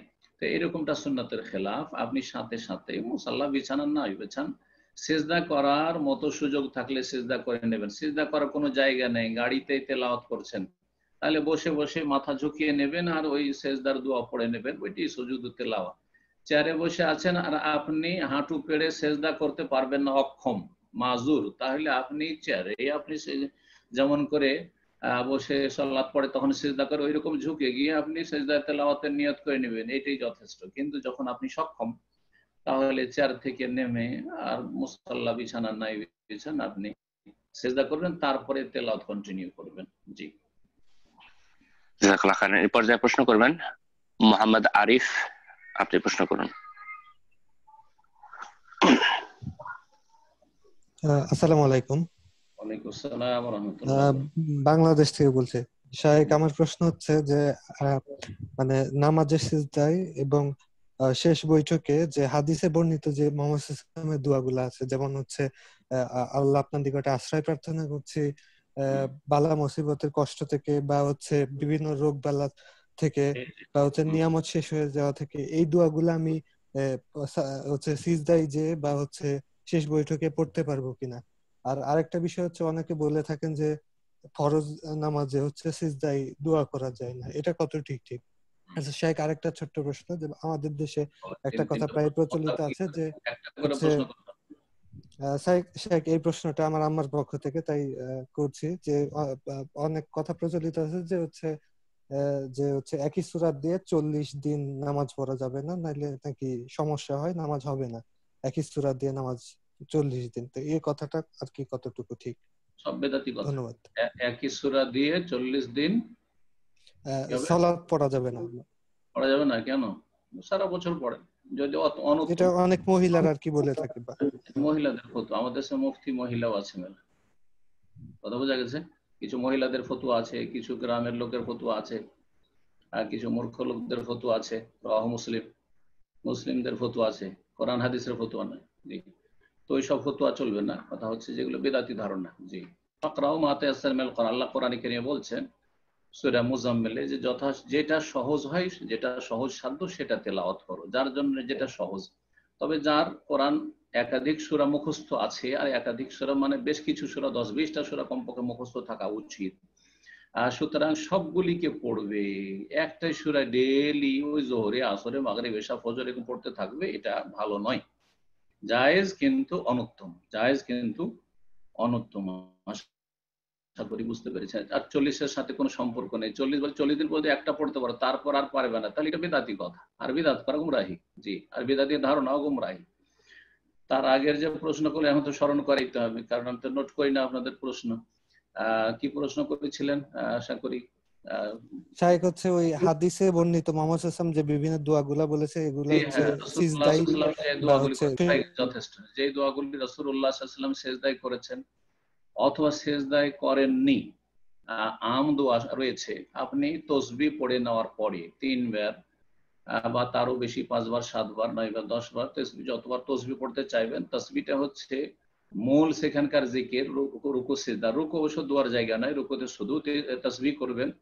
রাসূলুল্লাহ সাল্লাল্লাহু আলাইহি ওয়াসাল্লাম ফাম্মা রুকু ফাআযিমু ফিহি রাব, রুকুতে তোমরা রবের তাজিম, বড়ত্ব, মহত্ব পেশ করো। আর সিজদাতে তোমরা ফাজতাহিদু ফি দুআ, দুআতে মেহনত পরিশ্রম করো। তো দুআতে তাসবিহ সুবহান রাব্বিয়াল আলা, সুবহান রাব্বিয়াল আলা, সুবহান রাব্বিয়াল আলা, অথবা সুবহানাকাল্লাহুম্মা রাব্বানা ওয়া বিহামদিকা আল্লাহুম্মা ইগফিরলি সুবহান কুদ্দুস রাব্বুল মালায়েকাতি ওয়ার রূহ পড়ে নেওয়ার পরে, আর তারপরে তখন যে কোনো দোয়া করতে পারবেন। কোরআনি দোয়া পড়তে পারবেন, হাদিসের দোয়া পড়তে পারবেন। যেসব মুফতিরা বলেছে কোরআনের দোয়া সিজদায় করা যাবে না, তারা বুঝেনি। হাদিসে তেলাওয়াত করতে নিষেধ আছে, সেজদাতে তেলাওয়াত নিষেধ আছে, রিসাইটেশন, কিন্তু আর তেলাওয়াত আলাদা জানে। তেলাওয়াত আয়াতের শুরু থেকে হয়, আর দোয়া যেখান থেকে দোয়া শুরু সেখান থেকে হয়। এর আগে অনেকবার বিভিন্ন উদাহরণ দিয়ে বুঝিয়েছি। মুসা আলাইহিস সালাম দোয়া করছেন, রব্বিশ রাহলি সদরি ওয়া ইয়াসসির লি আমরি ওয়াহলুল উকদাতাম মিন লিসানি ইয়াফকাহু কওলি। তো রব্বিশ রাহলি সদরি থেকে শুরু করছেন, বা রব্বানা আতিনা ফিদ দুনিয়া হাসানা ওয়া ফিল আখিরাতি হাসানা ওয়া কিনা আযাবান্নার, এখান থেকে দোয়া শুরু হচ্ছে। আর আয়াত শুরু হচ্ছে কালা রব্বিশ রাহলি সদরি, আয়াত শুরু হচ্ছে ওয়ামিনহুম মান ইয়াকুলু রব্বানা আতিনা ফিদ দুনিয়া হাসানা ওয়া ফিল আখিরাতি হাসানা, তো ওয়ামিনহুম থেকে শুরু হচ্ছে ইত্যাদি। তাহলে বোঝা গেল যে সিজদাতে কোরআনি দোয়া করতে পারেন, হাদিসের দোয়া করতে পারেন। এমন কি কোনো খাস আপনার প্রয়োজন রয়েছে, আপনি আরবি জানেন না, আরবিতে দোয়া করা শর্ত নেই। আল্লাহর সাথে কথা বলা শর্ত, মানুষের সাথে কথা বলা হারাম আরবি ভাষাতেও। সালাতের ভিতরে কেউ যদি মানুষের সাথে আরবিতে কথা বলে যে কাইফাল হাল, কেমন আছো, তো নামাজ নষ্ট হয়ে যাবে, সালাত নষ্ট হয়ে যাবে। কিন্তু আল্লাহকে যদি বলে ইয়া রব্বে ইয়া রব্বে ইয়া রব্বে, তো নিজের আরবি ভাষাতে বলছে অথবা নিজের ভাষা বলছে হে আল্লাহ হে রহমান, কোনো অসুবিধা নেই, প্রয়োজনে যায় যাচ্ছে। যদি প্রয়োজন হয়, না হলে উত্তম অবশ্যই যে আরবিতেই আপনি সাজদাতে দোয়া করবেন। এইরকমই আত্তাহিয়াত এবং সালাত আলান নবী দুরুদ ইব্রাহিমের পরে যে কোনো দোয়া ওয়ালিয়াতাখাইয়ার মিনাল মাসআলাতি আজাবাহু ইলাইহি, রাসূলুল্লাহ বলেছেন যে সে চয়ন করুক, প্রত্যেক মুসল্লি চয়ন করুক মিনাল মাসআলাতে যাচ্ছামূলক দোয়া, মাশা যা চাইবে, আজাবাহু ইলাইহি যেটা তোমার পছন্দ হয়, যেটা যার মন লাগে বা যার প্রয়োজন। তো আশা করি বুঝতে পেরেছেন। আর একটা মনে হয় প্রশ্ন, একটা পয়েন্ট ছিল আপনার, সেটা যেটা ওনার মার প্রশ্ন ছিল সেটা শেষ হয়ে গেছে মনে হয়। হয়ে গেছে, জাযাকাল্লাহ, ঠিক আছে। জি, জাযাকাল্লাহ খাইরান। ইনশাআল্লাহ এই পর্যায়ে প্রশ্ন করবেন মোহাম্মদ হোসেন মাস্টার, আপনি প্রশ্ন করুন।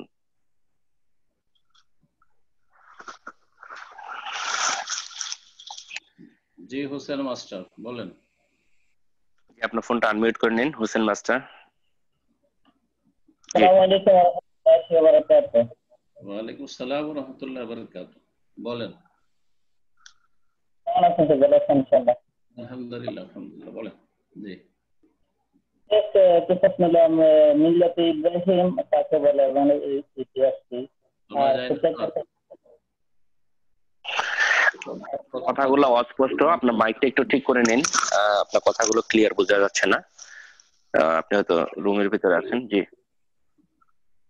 আসসালামু আলাইকুম ওয়া রাহমাতুল্লাহি ওয়া বারাকাতুহু। জি ঠিক আছে, এখন ঠিক আছে শেখ? জি জি প্রশ্ন করুন। জি শেখ, আমি প্রশ্নটা হলো মিল্লাতে ইব্রাহিম কাকে বলে এবং কেন বলা হয়? মিল্লাতে ইব্রাহিম, ইব্রাহিম আলাইহিস সালাম আদর্শ তাওহীদ, জানছে তাওহীদ, একটু বিস্তারিত যদি বলতেন। এটাই যথেষ্ট, তাওহীদ, তাওহীদের দিন, আর তাওহীদ দিয়ে শুরু করতে হবে। জি, আর ইব্রাহিম আলাইহিস সালামের দিনের বেশ কিছু মাসাইল, বেশ কিছু বিধিবিধান আমাদের শরীয়তে রাখা হয়েছে, যেগুলি রাসূলুল্লাহ রেখেছেন, সেগুলি আমাদের জন্য শরীয়ত। আর সবগুলি কোনো উম্মতেরই বা কোনো নবীর আদর্শ ইসলামে রাখা হয়নি, যেগুলিকে আল্লাহ পছন্দ করেছে রেখেছেন। তবে ইব্রাহিম আলাইহিস সালামের আদর্শ হচ্ছে তাওহীদ, যে তিনি তাওহীদের জন্য বাপের সাথে সংগ্রাম করেছেন, বাপ শত্রু হয়ে গেছে, হিজরত করতে বাধ্য হয়েছেন, ইত্যাদি ইত্যাদি। তার জীবনে বহু কোরবানি করেছেন এবং আল্লাহ রাব্বুল আলামিন তাকে বহু পরীক্ষা করেছেন। সবগুলি পরীক্ষাতে ওয়াইজ ইবতালা ইব্রাহিম রাব্বুহু বিকালিমাত ফাতাম্মাহুন, আল্লাহ রাব্বুল আলামিন পরীক্ষা করেছেন বহু আদেশ দিয়ে, আর সবগুলিতে তিনি উত্তীর্ণ হয়েছেন। তো ইব্রাহিম আলাইহিস সালামের দিন হচ্ছে দিনুত তাওহীদ, ওয়ালাকিন কান হানিফা মুসলিমা, একনিষ্ঠ মুসলিম ছিলেন। আপনি মুসলিম হবেন, শিরক বিদআত মুক্ত মুসলিম হবেন, হানিফান আল্লাহ অভিমুখী হবেন, ওমা কানা মিনাল মুশরিকিন, আর তিনি মুশরিকদের অন্তর্ভুক্ত, শিরকি আকীদা আমল বহন করবেন। আর বলবেন যে আমি জাতিতে মুসলিম, মাজার ভক্ত পীর ভক্ত হবেন, আর বলবেন যে আমি মুসলিম না, এটা ইব্রাহিম আলাইহিস সালামের মিল্লাত নয়। তো আশা করি বুঝতে পেরেছেন, শিরক মুক্ত হওয়া, বিদআত মুক্ত হওয়া, তাওহীদ সুন্নাহর অনুসারী হওয়া, এটি হচ্ছে মিল্লাত ইব্রাহিম। যে মিল্লাত ইব্রাহিমের ওপর রাসূলুল্লাহ সাল্লাল্লাহু আলাইহি ওয়াসাল্লাম আমাদেরকে ছেড়ে গেছেন। মূলত আমরা ইব্রাহিম আলাইহিস সালামকে অনুসরণ করছি না, আমরা রাসূলুল্লাহ সাল্লাল্লাহু আলাইহি ওয়াসাল্লামকে অনুসরণ করছি। তবে এই দিনে ইসলামে ইব্রাহিম আলাইহিস সালাম মিল্লাতের বেশ কিছু বিধিবিধান রয়েছে, যেগুলি আমরা পালন করে থাকি, খাতনা করে থাকি, দাড়ি, আর তারপরে মোচ কাটা ইত্যাদি ইত্যাদি, সুনানুল ফিতরা, আর তারপরে কোরবানি ইত্যাদি ইত্যাদি। জাযাকুমুল্লাহ। বারাকাল্লাহু ফিকুম। তো ইনশাআল্লাহ এই পর্যায়ে প্রশ্ন করবেন আব্দুল্লাহ আরব, আপনি প্রশ্ন করুন।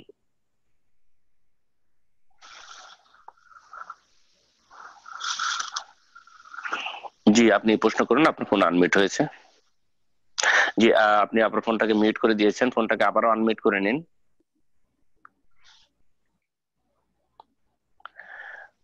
আচ্ছা আপনাকে আবার সুযোগ করে দিচ্ছি, ফোনটাকে আনমিউট করে নিন আব্দুল্লাহ আরব। জি প্রশ্ন করুন।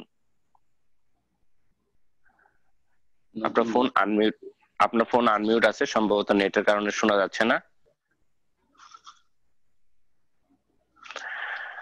তো যাই হোক ইনশাআল্লাহ অন্য কাউকে সুযোগ করে দিচ্ছি, আপনাকে আমরা আবারও একবার সুযোগ করে দিব ইনশাআল্লাহ। এবার যে প্রশ্ন করবেন সাবিনা, আপনি প্রশ্ন করুন।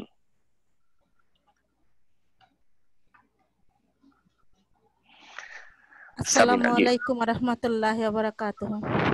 আসসালামু ওয়া রাহমাতুল্লাহি ওয়া বারাকাতুহু। জি বলেন। আমি বাংলাদেশ থেকে। মাশাআল্লাহ, আমার বলেন। 2 ছেলে, এক ছেলের নাম সামিন ইয়াসার আর এক ছেলের নাম হচ্ছে সাইম ইয়াসার।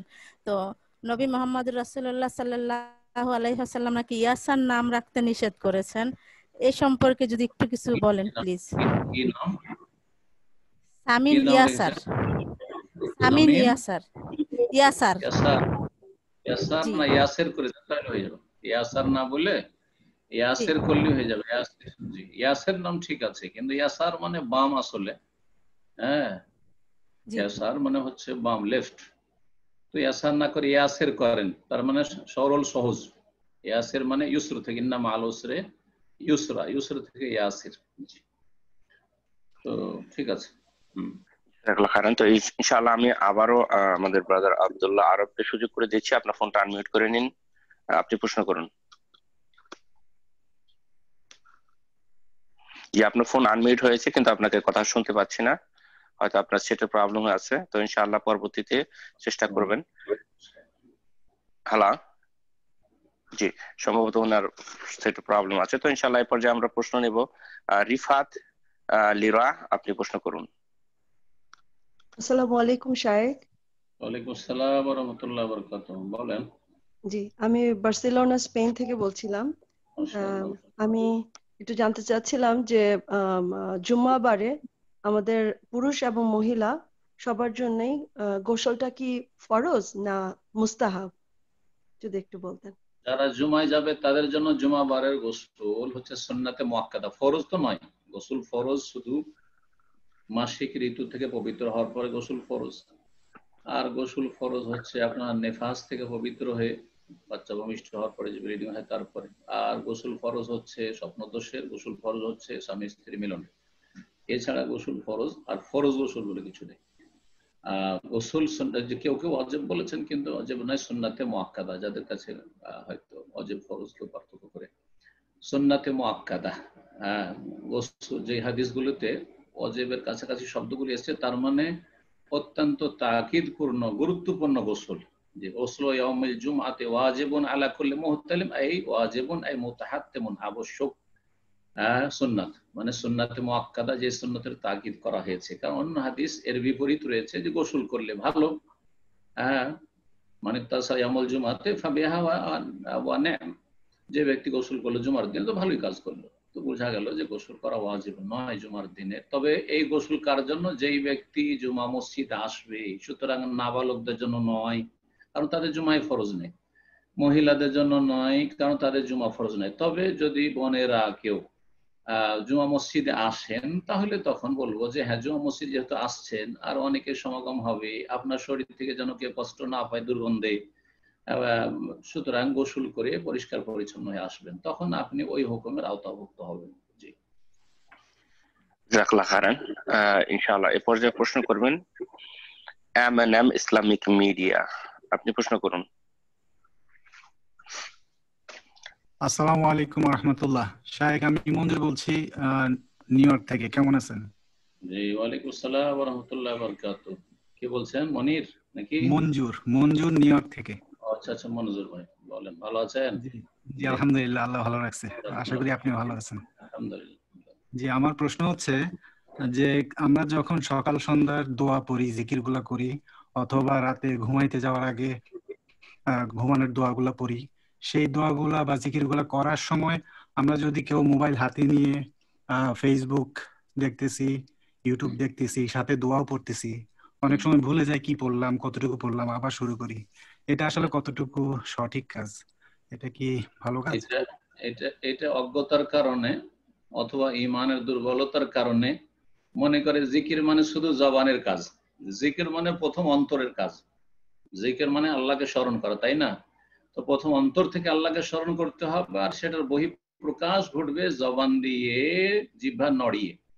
আর শুধু মুখে পড়লেন আর এইদিকে আপনি মোবাইলেও তাল দিচ্ছেন, আপনি ফেসবুকে তাল দিচ্ছেন, আউযুবিল্লাহ, তাহলে এই ব্যক্তি হয় জাহেল, মানে সে জিকিরের অর্থ বুঝে না, আর না হলে সে হচ্ছে গাফিল, উদাসীন, বেপরোয়া। ওর জিকিরের আসল পরোয়া নাই, শুনেছে জিকির করলে সুরক্ষিত থাকবো, হয়তো শয়তান অনিষ্ট থেকে বেঁচে থাকবো সেই জন্য পড়ছে, কথা বোঝা গেছে। কিন্তু এই জিকিরের কোনো কাজ, খোঁড়া জিকির, এই জিকির হচ্ছে খোঁড়া জিকির। জি, খোঁড়া জিকির করে লাভ নেই, যে অন্তর থেকে জিকির করতে হবে, আর সেটার বহিঃপ্রকাশ ঘটবে জবান দ্বারা, আর সেটার প্রতিফলন ঘটবে, মানে জীবনে ওর ভালো একটা সুপ্রভাব পড়বে আপনার লাইফে, আপনার চলা ফেরায়। যে ব্যক্তি অন্তর থেকে আল্লাহকে স্মরণ করবে সেই ব্যক্তি তার অঙ্গ প্রত্যঙ্গ গুনাহ থেকে বাঁচিয়ে রাখবে, অঙ্গ প্রত্যঙ্গকে বেশি বেশি নেকির কাজে লাগাবে। এগুলি হচ্ছে জীবনে প্রতিফলন ঘটা জিকির, মানে মন্ত্রপাঠ নয়।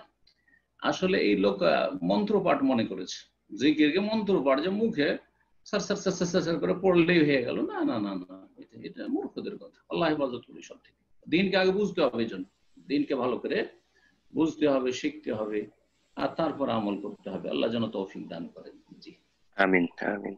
তো ইনশাআল্লাহ এরপর যা প্রশ্ন করবেন, সাবিরা করিম, আপনি প্রশ্ন করুন।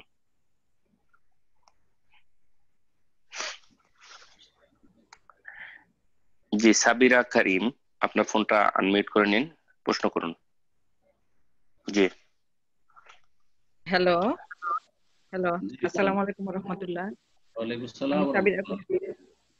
সাবিরা করিম বলছি নিউ ইয়র্ক থেকে। মাশাআল্লাহ, বলেন।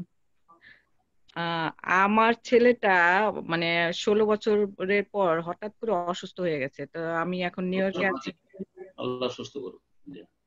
তো ওর জন্য কি কোনো নির্দিষ্ট আমল আছে যেটা মানে করা যাবে?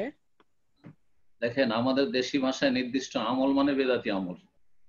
হ্যাঁ, কথা বুঝছেন। সোয়াল আকবার, হ্যাঁ, দোয়া ইউনুস পড়লো, তার মানে ওইটা আমল হলো খতমে ইউনুস হইলো, খতমে জালালি, খতমে খাজমা গান। হ্যাঁ, তো তারপরে আহাদনামা, দুরুদে মাহি, দুরুদে লাখি, দুরুদে তোনার জিন, আর 40 দিন ধরে সূরা জিন পড়ো যদি জিন বশ করতে চাও, এগুলো আমল, এগুলো সব বিদআত, সব বিদআত। এগুলো কথা হচ্ছে এই এমন কোন আমল আছে এরকম কথাটাই আসলে বিদআতি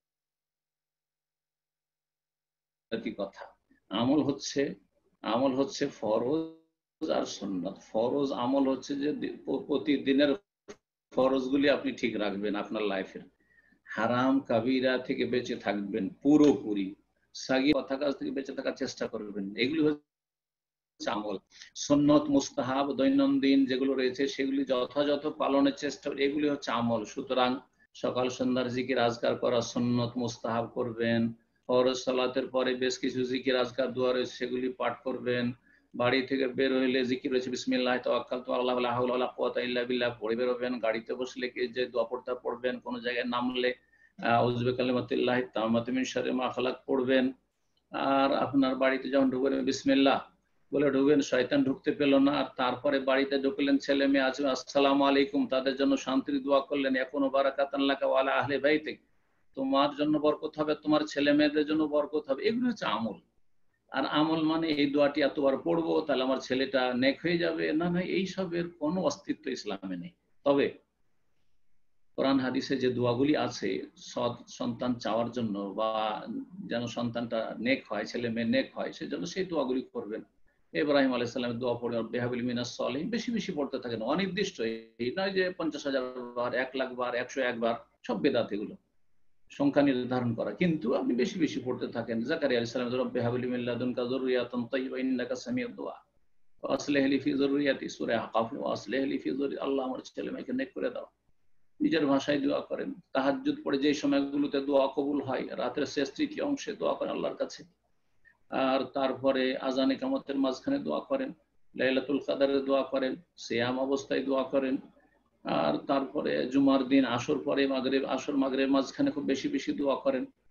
এক কথায় আল্লাহর কাছে দোয়া করেন। শুধু দোয়াই যথেষ্ট নয়, দোয়ার সাথে সাথে ছেলে মেয়েদেরকে ভালো ইসলামী তরবিয়তের 7 বছর বয়স থেকে চেষ্টা করে যেতে হবে। একটা ছেলেকে যদি 7 থেকে নিয়ে 14-15 মধ্যে তাকে সালাতের তরবিয়ত দিলেন না, 5 ওয়াক্ত নামাজ গুরুত্ব দিয়ে পড়ালেন না, এবং অর্থ সহ দোয়া সূরাগুলি শিখালেন না, 15 বছর বয়স হয়ে গেছে, এই তুই তো সাবালক হয়ে গেছিস, এখন তোর নামাজ পড়ে, চল নামাজ পড়তে, পড়বে না তো। এখন 16 বছর 7 বছর বয়স, হঠাৎ করে যদি বলেন কি করে পড়বে, ও তো সূরা ফাতিহাও বুঝে না, সূরা ফাতিহার অর্থও বুঝে না, হয়তো মুখস্থ আছে কিনা আল্লাহ জানে, তাহলে কি করে সৎ হবে?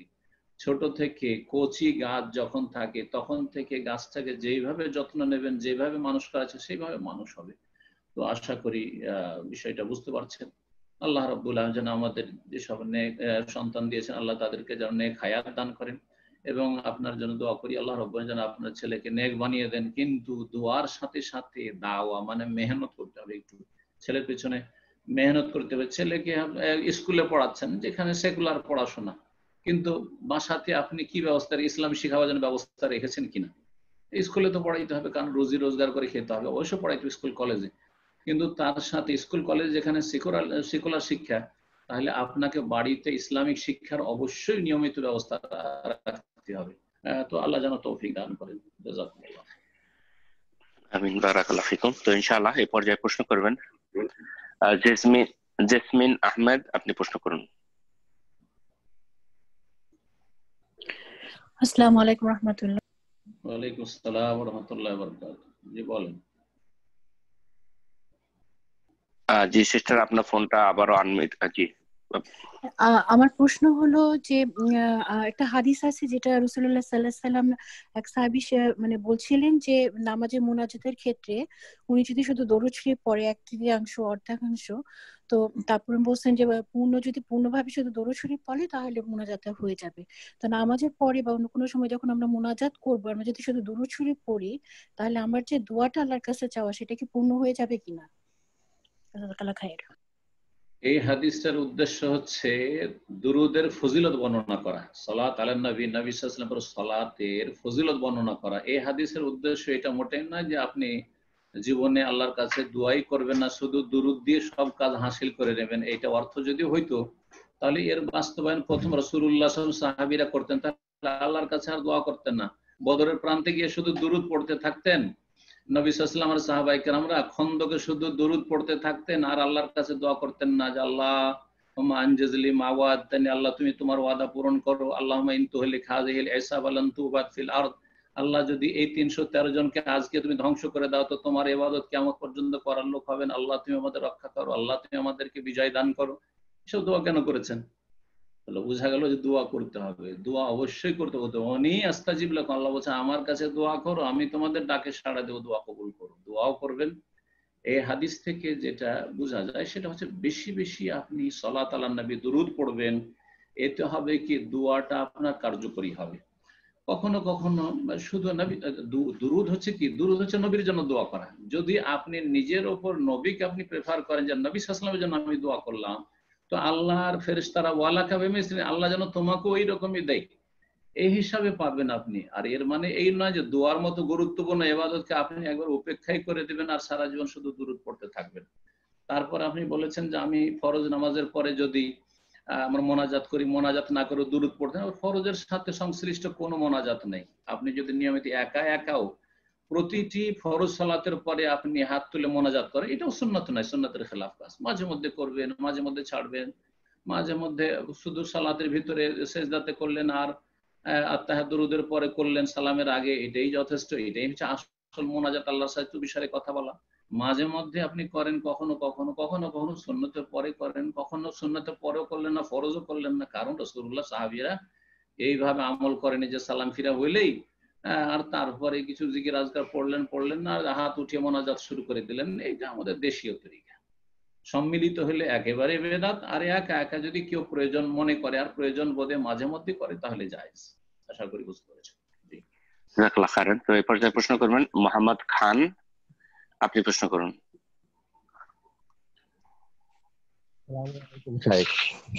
বাংলাদেশ থেকে বলছিলাম। জি বলেন, কি নাম? মাহমুদ খান, সুলতান মাহমুদ খান। কোন জায়গা থেকে? বাংলাদেশ থেকে। মাশাআল্লাহ, বলেন। জি, আমার প্রশ্ন হচ্ছে কোন ফ্যামিলিতে গার্জেন নির্ধারণ করার ক্ষেত্রে মেয়েদের ভূমিকা কতটুকু, মহিলাদের ভূমিকা? গার্জেন নির্ধারণ করা লাগে নাকি? গার্জেন তো আছে, বাপ থাকলে আর অন্য কেউ গার্জেন না। গার্জেন নির্ধারণ মানে বাবা, এক্ষেত্রে বাবা নাই, কিন্তু সেক্ষেত্রে দেখা যাচ্ছে চাচা মামা এরা রয়েছে, কিন্তু অন্যান্য ক্ষেত্রে ভাইকে যদি গার্জেন নির্ধারণ মানে গার্জেন হিসেবে না মানে, এরকম কোনো কি আছে যে বাবা যদি না থাকে, বাবা থাকলে তার বিকল্প কেউ নেই, ঠিক আছে? বাবা আছে, দাদা আছে, ভাইয়েরা আছে। ভাইয়েরা যতই শিক্ষিত হয়ে যাক আর দাদা যতই মুরব্বী হয়ে যান না কেন? বাবা থাকতে দাদাও না আর ভাইরাও না, চাচারও না। যখন বাবা ইন্তেকাল করেছেন, নেই, হ্যাঁ, তখন দেখতে হবে যে দাদা থাকলে দাদা অভিভাবক, বিবাহ শাদীর ক্ষেত্রে বলছি। এমনি আপনার সংসার চালাবার ক্ষেত্রে কোনখানে কি খরচ করবেন, যে বেশি হিতাকাঙ্ক্ষী আর যে বেশি দেখাশোনা করছে, আয় ইনকাম করছে, অসুবিধা নাই। কিন্তু মেয়ের বিবাহের ক্ষেত্রে বা বোনের বিবাহের ক্ষেত্রে যদি দাদা থাকেন তো দাদা, তখন ভাইরা নয়। আর যদি দাদাও নেই, বাবা নেই, তখন ভাই। ভাইয়ের ক্ষেত্রে যদি 5 ভাই থাকে কি হবে? তখন ওলামাদের ফোকাহাদের ইখতিলাফ রয়েছে, এটা জেনে না ভালো হবে। সেটা হচ্ছে, কেউ বলেছেন যে বড় ভাই কাব্যের বড় সম্মান আছে, আর কেউ বলেছেন না, বয়সের দিক থেকে বড় নয়, বরং এলমের দিক থেকে, ইমান তাকওয়ার দিক থেকে কে বড়। 5 ভাইয়ের মধ্যে বড় ভাই এর দিনের এলেমও কম আর তাকওয়া পরহেজগারিও কম, কিন্তু মেজো সেজো ভাই 4-5 নম্বর সে সাবালক, কিন্তু সে আলেমে দিন, তার দিনদারি তাকওয়া পরহেজগারি ভালো আছে, তখন সে বেশি হিতাকাঙ্ক্ষী হবে বিবাহ শাদীর ক্ষেত্রে বোনের। সুতরাং তাকে ওলি করতে হবে, এটাও একটি মত। দেখতে হবে যে কে বেশি কল্যাণ চাই, 4-5 ভাইয়ের ভিতরে কে বেশি কল্যাণকামী হিতাকাঙ্ক্ষী বোনের জন্য। আর না হইলে যদি দ্বিমত হয়, তাহলে ওলামারা বলেছেন সবাই যদি অভিভাবক হতে চায়, এটা হচ্ছে আপনার হয়তো জিজ্ঞাসা। এখন কাকে নির্ধারণ করবেন? নির্ধারণ করার জন্য বোনের কোনো অধিকার নেই। নির্ধারণ করার ক্ষেত্রে তখন কোরা করবেন, কোরা যেটা লটারি বলেন আপনারা। কোরা করা মানে কার নাম উঠছে দেখি সবার নাম লিখে তারপরে একটা উঠাবেন বা কাউকে উঠে বলবেন। আমাদের ছোট বাচ্চা দিয়ে উঠায়, তো আর যার নাম উঠবে সে হচ্ছে বলি 5 ভাইয়ের ভিতরে। এটা হইতে পারে যদি ঝগড়া দ্বন্দ্ব হয়। জি, জাযাকাল্লাহ খাইরান। তো ইনশাআল্লাহ এ পর্যায়ে আমাদের প্রশ্ন করবেন মোহাম্মদ আজাদ। আপনাকে আপনার প্রশ্ন নেওয়ার পূর্বে আমাদের 2 জন ব্রাদার দেখছি, ব্রাদার অথবা সিস্টার নতুন হ্যান্ড রেজ করেছেন প্রশ্ন করার জন্য। তাদের উদ্দেশ্যে বলছি যে প্রশ্ন করার জন্য অবশ্যই আমাদের নাম এন্টার করতে হবে। যখন আমরা প্রোগ্রামে প্রবেশ করব ওই সময়ে আমাদেরকে নাম, একটা সুন্দর একটা নাম ব্যবহার করতে হবে, যার মাধ্যমে আপনাদেরকে কল করা হবে। আর যেহেতু আপনাদের নাম আজকে এন্টার করেননি, আপনাদের প্রশ্নগুলো নেওয়া সম্ভব হচ্ছে না। ইনশাআল্লাহ পরবর্তী প্রোগ্রামে অবশ্যই যারা আমরা অন্যান্য ভাইদের উদ্দেশ্যে বলছি, বন্ধুদের উদ্দেশ্যে বলছি, যারা আমরা প্রশ্ন করবো অবশ্যই একটা সুন্দর নাম ব্যবহার করব, যার মাধ্যমে আপনাকে ডাকা হবে এবং আপনি প্রশ্ন করবেন ইনশাআল্লাহ। তো যাই হোক, এ পর্যায়ে প্রশ্ন করবেন মোহাম্মদ আজাদ। আপনি প্রশ্ন করুন। আসসালামু শেখ। ওয়ালাইকুম আসসালাম ওয়া রাহমাতুল্লাহি ওয়া বারাকাতুহু। কেমন আছেন শেখ? আলহামদুলিল্লাহ। কোথা থেকে বলছেন? আমি পেনসিলভেনিয়া থেকে বলছি শেখ। মাশাআল্লাহ, বলেন। শেখ, আমার প্রশ্নটি হচ্ছে, জুম্মার দিন ফজরের সালাতে ফরজ নামাজে নির্দিষ্ট কি 2টি সূরা, যেমন সূরা দাহর এবং সূরা সাজদা, ঠিক আছে, রাসূলুল্লাহ সাল্লাল্লাহু আলাইহি ওয়াসাল্লাম কি নিয়মিতভাবে তেলাওয়াত করতেন? রাসূলুল্লাহ সাল্লাল্লাহু আলাইহি ওয়াসাল্লাম নিয়মিতই করেছেন, কিন্তু নিয়মিত করলেও সেটা ওয়াজিব নয়, সুন্নাত। করলে ভালো, আর না করলে কমপক্ষে মাঝে মধ্যে করা উচিত। মাঝে মধ্যে করা উচিত, যাতে করে সুন্নতটা মারা না যায়, মৃত সুন্নাত না হয়ে যায়। তো জীবিত রাখার জন্য মাঝে মধ্যে তেলাওয়াত করবে। আর সুন্নত হচ্ছে যে পুরোটা তেলাওয়াত করবে, এই নয় যে যেমন আমাদের দেশে কিছু লোকেরা পাঠ করে, কিন্তু সূরা সেজদার একটু পাঠ করলো, এক রুকু অথবা 2 রুকু, আর সূরা দাহর থেকে অর্ধেকটা পড়লো না, এরকম নয়। পুরো সূরা সেজদা প্রথম রাকাতে আর দ্বিতীয় রাকাতে সূরা ফাতিহার পরে সূরা দাহর পড়বে। জি, আলহামদুলিল্লাহ। এখানে মক্কা মদিনা হারমাইন শরীফে আমলটা আছে, প্রায় সময় পড়া হয়, আর ব্যতিক্রমও জায়েজ আছে, কোনো অসুবিধা নেই, সবটাই জায়েজ আছে। জাযাকাল্লাহ খাইরান। তো এই পর্যায়ে প্রশ্ন করবেন শাহাদাত সানি। আপনি প্রশ্ন করুন। আসসালামু আলাইকুম রহমতুল্লাহ শেখ, আমি বাংলাদেশ থেকে বলছি। রাহমাতুল্লাহ বারাকাতুহু। জি, বলেন। শেখ, আমার প্রশ্ন হচ্ছে, কোনো বিদাতি মারা গেলে তাদের জন্য কি দোয়া করা যাবে? নিজের জন্য দোয়া করেন, বেশি ভালো। নিজের জন্য দোয়া করেন, নিজের চিন্তা করেন, হ্যাঁ, পরে চিন্তা করে লাভ নেই। বেদাতি 2 রকম। বেদাতে মুকাফফিরা, ওলামারা বলেছেন বেদাত যেটা বড় বেদাত মানে যেটা ইসলাম থেকে বহিষ্কৃত করে, বড় কুফরি অথবা বড় শিরক, যেমন কবর মাজার পূজার বিদাত, ওয়াহদাতুল ওজুদ হুলুলের বিদাত, হ্যাঁ, এক কথায় যেটা ঈমান ভঙ্গকারী বিদাত, তাহলে তাদের জন্য দোয়া করা যাবে না বা জানাজা পড়া যাবে না। আর যদি বিদাতে মুফাসসিকা হয়, নিয়তের বিদাত, মিলাদের বিদাত অথবা এই ধরনের বিদাতগুলি রয়েছে, সম্মিলিত মোনাজাতের বিদাত, এইরকম বহু বিদাত রয়েছে, তাহলে এই বেদাতগুলি মানুষকে গুনাহগার বানায়। যেমন অন্যান্য গুনাহগার, চোরের জানাজা পড়া যাবে, চোরের জন্য দোয়া করা যাবে, মদখোরের জন্য দোয়া করা যাবে, আপনার যারা সুদখোর ঘুষখোর অফিসার মারা গেছে তাদের জন্য দোয়া করা যাবে, দোয়া করা যাবে তাদের জন্য দোয়া করবেন না তো ওরা তো বেশি দোয়ার মুখাপেক্ষী, তো করা যাবে আর কি। তো কথা হচ্ছে যে এইসব নিয়ে এখন যেহেতু আপনাদের সোশ্যাল মিডিয়া গরম করে রেখেছেন অনেক ভাইরাই, আর এই ক্ষেত্রে অনেকেই বাড়াবাড়ি করছেন, আর এই ক্ষেত্রে যদি নিরাপদ থাকতে চান তো আপনি নিজের চরকায় তেল দেন এবং এই বিষয়ে পরের বিষয়ে মুখ না খুলে চুপ থাকাটাই হচ্ছে সবচেয়ে বেশি নিরাপত্তা। যেই ব্যক্তি চুপ থাকলো সেই ব্যক্তি নিরাপদ হয়ে গেল। মান কানা ইউমিনু বিল্লাহি ওয়াল ইয়াউমিল আখির ফালিয়াকুল খায়রান আও লিয়াসমুত। যে আল্লাহ পরকালে বিশ্বাসী সে ভালো কথা বলার যোগ্যতা থাকলে বলবে, আর সেটা আলেমে দ্বীন। আজকাল সোশ্যাল মিডিয়ার কিছু ভাইরা নয় বা সামান্য কিছু পড়াশোনা করে নয়, আউলিয়াস মত চুপ থাকেন, সবচেয়ে ভালো চুপ থাকেন এবং নিজের নিয়ে চিন্তা করেন, হ্যাঁ নিজের নাজাত হবে কিনা, আমার জন্য কেউ দোয়া করবে কিনা, এবং আমার জন্য কেউ দোয়া না করলেও আমার আকীদা ঈমান আমলটাকে বাড়াইতে পারলাম কিনা, এক্ষুনি যদি আমার মত চলে আসে তাহলে আমি জান্নাতে যেতে পারবো কিনা, এগুলো চিন্তা করা। কার জন্য চিন্তা করা? ওর জন্য। যারা বলছে দোয়া করা যাবে তারাও ওয়াজিব বলছেন না, জায়েজ খুব বেশি।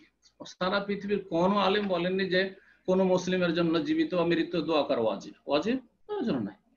একমাত্র রাসূলুল্লাহ সাল্লাল্লাহু আলাইহি ওয়াসাল্লামের জন্য সালাতু সালাম ওয়াজিব, সেটাও সালাতের ভিতরে, নামাজের ভিতরে আত্তাহিয়াত পড়া ওয়াজিব। আসসালামু আলাইকা আইয়ুহান নাবিয়্যু ওয়া রাহমাতুল্লাহি ওয়া বারাকাতুহু, আর আল্লাহুম্মা সাল্লি আলা মুহাম্মদ আল্লাহুম্মা বারিক আলা মুহাম্মদ, যেটা হচ্ছে ওয়াজিব, ফরজ, রুকন সালাতের সঠিক মতে, সেটা হচ্ছে সালাতের ভিতরে। বাইরে নবীর নাম আসছে সাল্লাল্লাহু আলাইহি ওয়াসাল্লাম, পড়া সুন্নাত মুস্তাহাব, একবার এক মজলিসে পড়লে যথেষ্ট। আর বাকিগুলি পড়া, যদিও আমি আলহামদুলিল্লাহ পড়ছি এবং পড়তে বলছি, সবকে উৎসাহিত করছি, 10 বার আল্লাহর রহমত নাজিল হবে একবার দুরূদ পড়লে, কিন্তু তারপর ওয়াজিব ফরজ নয়। বাকি উম্মতের কোন ব্যক্তির জন্য দোয়া করা জায়েজ, ভালো মুমিন ভাইয়ের জন্য দোয়া করা, কিন্তু দোয়া করা তাকে রাহমাহুল্লাহ বলা, তাকে আল্লাহ তাকে মাফ করুক, তাকে জান্নাতে উচ্চ স্থান দান করুক, আমার উপর ওয়াজিব না, আপনার উপর ওয়াজিব, কারোর উপর ওয়াজিব নাই, কারোর উপর ওয়াজিব নাই। হয় জায়েজ আর না হয় জায়েজ নাই। তো জায়েজ অথবা জায়েজ নাই পরের বিষয় নিয়ে এত আমাদের মাজা ঘোষা করার কি বা প্রয়োজন? নিজের নিয়ে চিন্তা করে নিজের নাজাত কি করে হবে, আল্লাহ যেন বুঝার তৌফিক দান করেন। আমিন। তো ইনশাআল্লাহ এই পর্যায়ে প্রশ্ন করবেন মাহফুজুল, আপনি প্রশ্ন করুন।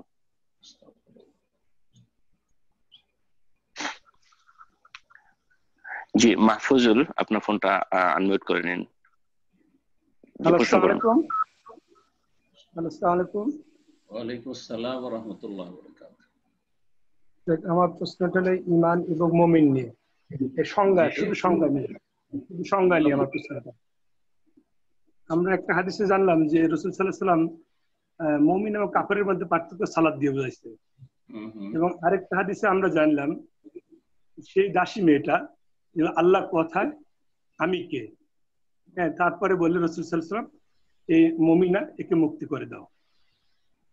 এখন আরেকটা কথা হলো এই যারা পরিমাণ ঈমান, আমার এই নিয়ে একটা সংজ্ঞা, যে বলতেছে যে খারাপ কাজ দেখে লাস্ট স্টেজটা বলতেছে যে অন্তরে ঘৃণা করলো না, তার ঈমানের কোনো অংশ নেই, মানে এটাই যারা পরিমাণ ঈমান। এবং ঈমানের কি এই যারা পরিমাণ আর কোনো সংজ্ঞা আছে? যারা মানে যেমনটা বললাম এর আগে বললাম তো, যে সামান্যতম ঈমান নেই। যদি একেবারে ঘৃণা না থাকে, পাপের ওপর একেবারে ঘৃণা নেই, মদ খাওয়া, শিরক করা, কুফরির ওপর যদি ঘৃণাই না থাকে আপনার, তাহলে ঈমান কি করে থাকবে? কারণ ওয়ালা বারা, এটা আকীদার বিষয়। আল্লাহকে ভালোবাসা, আল্লাহর জন্য ভালোবাসা, এবং আল্লাহর শত্রুকে ঘৃণা করা, এবং আল্লাহর জন্য কারোর সাথে শত্রুতা পোষণ করা, বৈরিতা পোষণ করা, এটা হচ্ছে আকীদার বিষয়। সেই জন্য সেখানে বলা হয়েছে।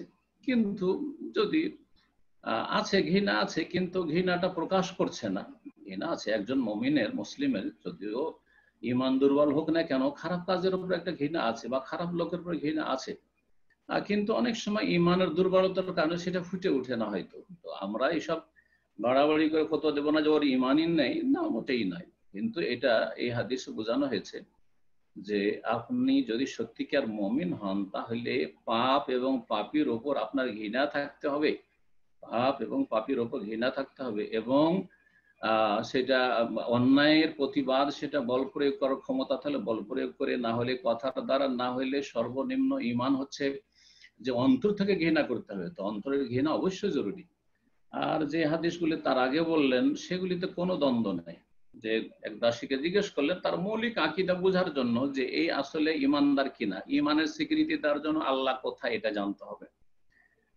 তো আল্লাহ সম্পর্কে তাহলে আল্লাহর অস্তিত্ব বিশ্বাসী, সে আল্লাহর একত্বে বিশ্বাসী, এবং আল্লাহ তার আরশের সমুন্নত এটাই বিশ্বাসী, এবং মুহাম্মদ সাল্লাল্লাহু আলাইহি ওয়াসাল্লাম যে আল্লাহর রাসূল, মান আনা আমি কে, আনতা রাসূলুল্লাহ, আপনি আল্লাহর রাসূল, তাহলে বোঝা গেল যে সে লা ইলাহা ইল্লাল্লাহ বিশ্বাসী, সে মুহাম্মদুর রাসূল বিশ্বাসী, বোঝা গেল। এখন যেই ব্যক্তি লা ইলাহা ইল্লাল্লাহ মুহাম্মদুর রাসূল বিশ্বাসী সেই ব্যক্তি 5 ওয়াক্ত সালাত অবশ্যই পড়বে। আজকালকার মতো তার ধারণা সাহাবায়ে কেরামদের জামানায় ছিল না যে কোটি কোটি মুসলিম আছে যারা লা ইলাহা ইল্লাল্লাহ খুব তো পাঠ করে কিন্তু বেনামাজ, এমন ধারণা কল্পনাও ছিল না। কথা বুঝতে পেরেছেন? যার ফলে আপনার বুঝতে সংশয় হচ্ছে। অবশ্যই যেই ব্যক্তি বলছে লা ইলাহা ইল্লাল্লাহ, আল্লাহ ছাড়া কোনো সত্য মাবুদ উপাস্য নেই, তাহলে আল্লাহর উপাসনা ইবাদত কোথায়? প্রথম ইবাদতই হচ্ছে দৈনিক 5 ওয়াক্ত সালাত 70 রাকাত। এটা নেই তো লা ইলাহা ইল্লাল্লাহ তার নাকচ, সে লা ইলাহা ইল্লাল্লাহ বলে সে মিথ্যুক। আপনি বলছেন সত্য মাবুদ আমার আল্লাহ, তো ইবাদত কোথায়? সুতরাং এই দুই হাদিসে কোনো বিরোধ নেই।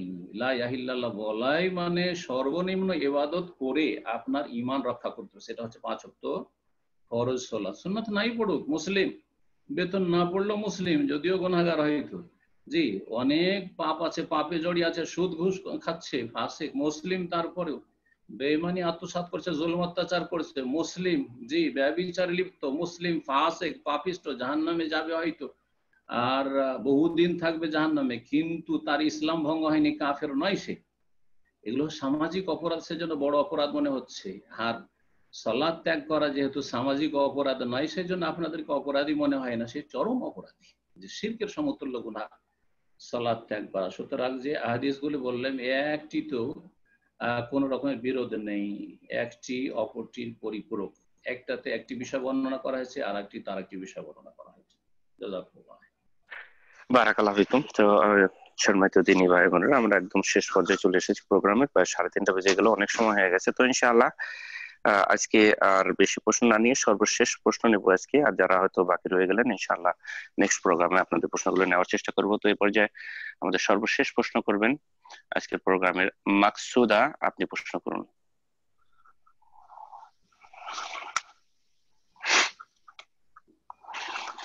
আসসালামু আলাইকুম। ওয়ালাইকুম আসসালাম ওয়া রাহমাতুল্লাহি ওয়া বারাকাতুহু। আমি জর্জিয়া ইউএসএ থেকে বলছি। আমি একটু হোম লোনের ব্যাপারটা জানতে চাচ্ছি। অনেকে বলে যে ব্যাংক লোনটা আপনার হোমের ব্যাপারে এটা অনেক সহজ এবং প্রফিট পার্সেন্টেজটাও কম, আবার যেটা ইসলামিক লোন বিভিন্ন ইসলামিক অর্গানাইজেশন থেকে নেওয়া হয়, তো সেটা অনেকে বলে দুইটা সেম, আবার অনেকে বলে না দুইটা ডিফারেন্ট। তা আমি এই ব্যাপারটা একটু ক্লিয়ার হতে চাচ্ছিলাম। ইসলামের লোন যারা বলছে তারা কি লাভ নেয় না? ধরেন আপনাকে $50,000 দিল, 50,000ই নেয় না বেশি নাই? বেশি নাই। তো বেশি নেই তো আবার ইসলামিক লোন কি করে হলো? তো এটা ইসলামী গণতন্ত্রের মতো, ইসলামী মদের মতো হইল, ইসলামী ব্যভিচার পতিতালয়ের মতো হইল। এরকম কিছু ইসলামে আছে নাকি? ইসলামী কুফরি, ইসলামী মদ, ঠিক ওই রকমই। আসলে এগুলি আসলে যারা ওইসব দেশে বসবাস করে তাদের ফতোয়া অনেক সময় এইরকমই শিথিল হয়ে যায়। এসব থেকে বেঁচে থাকার, সুদ মারাত্মক ধরনের অপরাধ, সুতরাং সুদের কাছে যাবেন না, লানত হবে, আল্লাহর অভিসম্পাত হবে, রাসূলুল্লাহ সাল্লাল্লাহু আলাইহি ওয়াসাল্লাম লানত রয়েছে সুদের সাথে জড়িত সমস্ত ব্যক্তির উপর। সুদ খান, সুদ খাওয়ান, সুদের আপনি আপনার সংস্থায় আপনি কাজকর্ম করেন, ওর জন্য সাক্ষী থাকেন, সবগুলির উপর লানত রয়েছে। সুতরাং সুদের কাছেও যাবেন না, যথাসাধ্য চেষ্টা করবেন সুদমুক্ত জীবন যাপনের, তাতে বরকত থাকবে আপনার মধ্যে, আপনার পরিবারে, আপনার ছেলে মেয়েদের, আপনার ধন সম্পদ টিকে থাকবে। আর সুদকে আল্লাহ বলছেন ইয়ামহাকুল্লাহুর রিবা, সুদকে আল্লাহ নিশ্চিহ্ন করে দেন। সুবহানাল্লাহ, আয়াত মারাত্মক আয়াত। ইয়ামহাকু নিশ্চিহ্ন, একবার মুছেই দেন না সুদকে। সুদের কোনো বরকত থাকে না, সুদের টাকা পয়সা, সুদের বাড়িতে যারা বসবাস করবে, সুদের বাড়িতে যারা জন্মিবে, যাদের প্রতিপালন গ্রোথ হবে, আল্লাহ তাদের জীবনের বরকতকে একবার নিশ্চিহ্ন করে দেন। ওয়ায়ুরবি সাদাকাত, পক্ষান্তরে দান খেরাত সাদকা যাকাত এগুলিকে আল্লাহ বৃদ্ধি করেন। সুতরাং যদি বাড়ি কিনতে পারেন ক্যাশ দিয়ে তো কিনবেন, আর না কিনতে পারলে আপনি ভাড়া বাড়িতে থাকবেন, ভাড়া বাসায় থাকবেন। আর যদি সেটাও সম্ভব না হয় তাহলে আল্লাহর জমিন প্রশস্ত রয়েছে, নিজের দেশে এসে মাশাআল্লাহ জমি জায়গার অভাব নেই, ভিটে মাটির অভাব নেই, শহর ছাড়া গ্রামেও নিরাপদ বসবাস করতে পারবেন, মুসলিম সমাজে ঈমান আমল নিয়ে বেঁচে থাকতে পারবেন। যদিও একটু ডাল ভাত খেতে হবে, একটু কষ্ট করতে হবে, এই রকমের সুখের পশ্চিমা স্বর্গীয় জীবন পাবেন না, কিন্তু কয়েকদিন পরে জান্নাত পেয়ে যাবেন ইনশাআল্লাহ ইন্তেকালের পরে। আল্লাহ যেন বুঝার তৌফিক দান করেন। জি, জাযাকুমুল্লাহ। বারাকাল্লাহু ফিকুম শেখ, জাযাকাল্লাহু খাইরান। অনেক সময় হয়ে গেল, ইনশাআল্লাহ আজকে শেষ করে দেন এখানে। আলোচনার শেষে রব্বুল আলামিনের কাছে দোয়া করি, আল্লাহ রব্বুল আলামিন যেন আমাদেরকে দ্বীনের উপকারী ইলম হাসিলের তৌফিক দান করেন এবং তার প্রতি আমলের তৌফিক দান করেন, এবং যা কিছু শিখছি জীবনের প্রতিটি ক্ষেত্রে তার বাস্তবায়ন করার জন্য আল্লাহ আমাদের ঈমানকে যেন সতেজ করে দেন।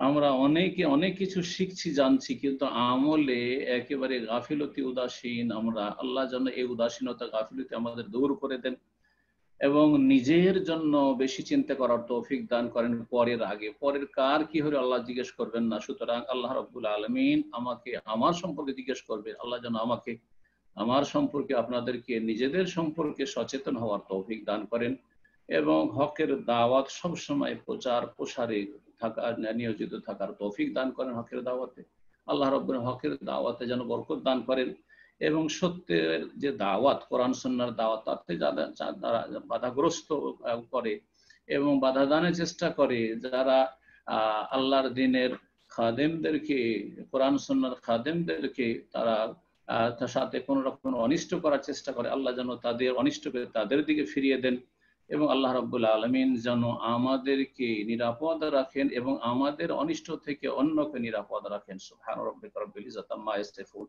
ওয়া সালামুন আলাল মুরসালিন ওয়ালহামদুলিল্লাহি রাব্বিল আলামিন।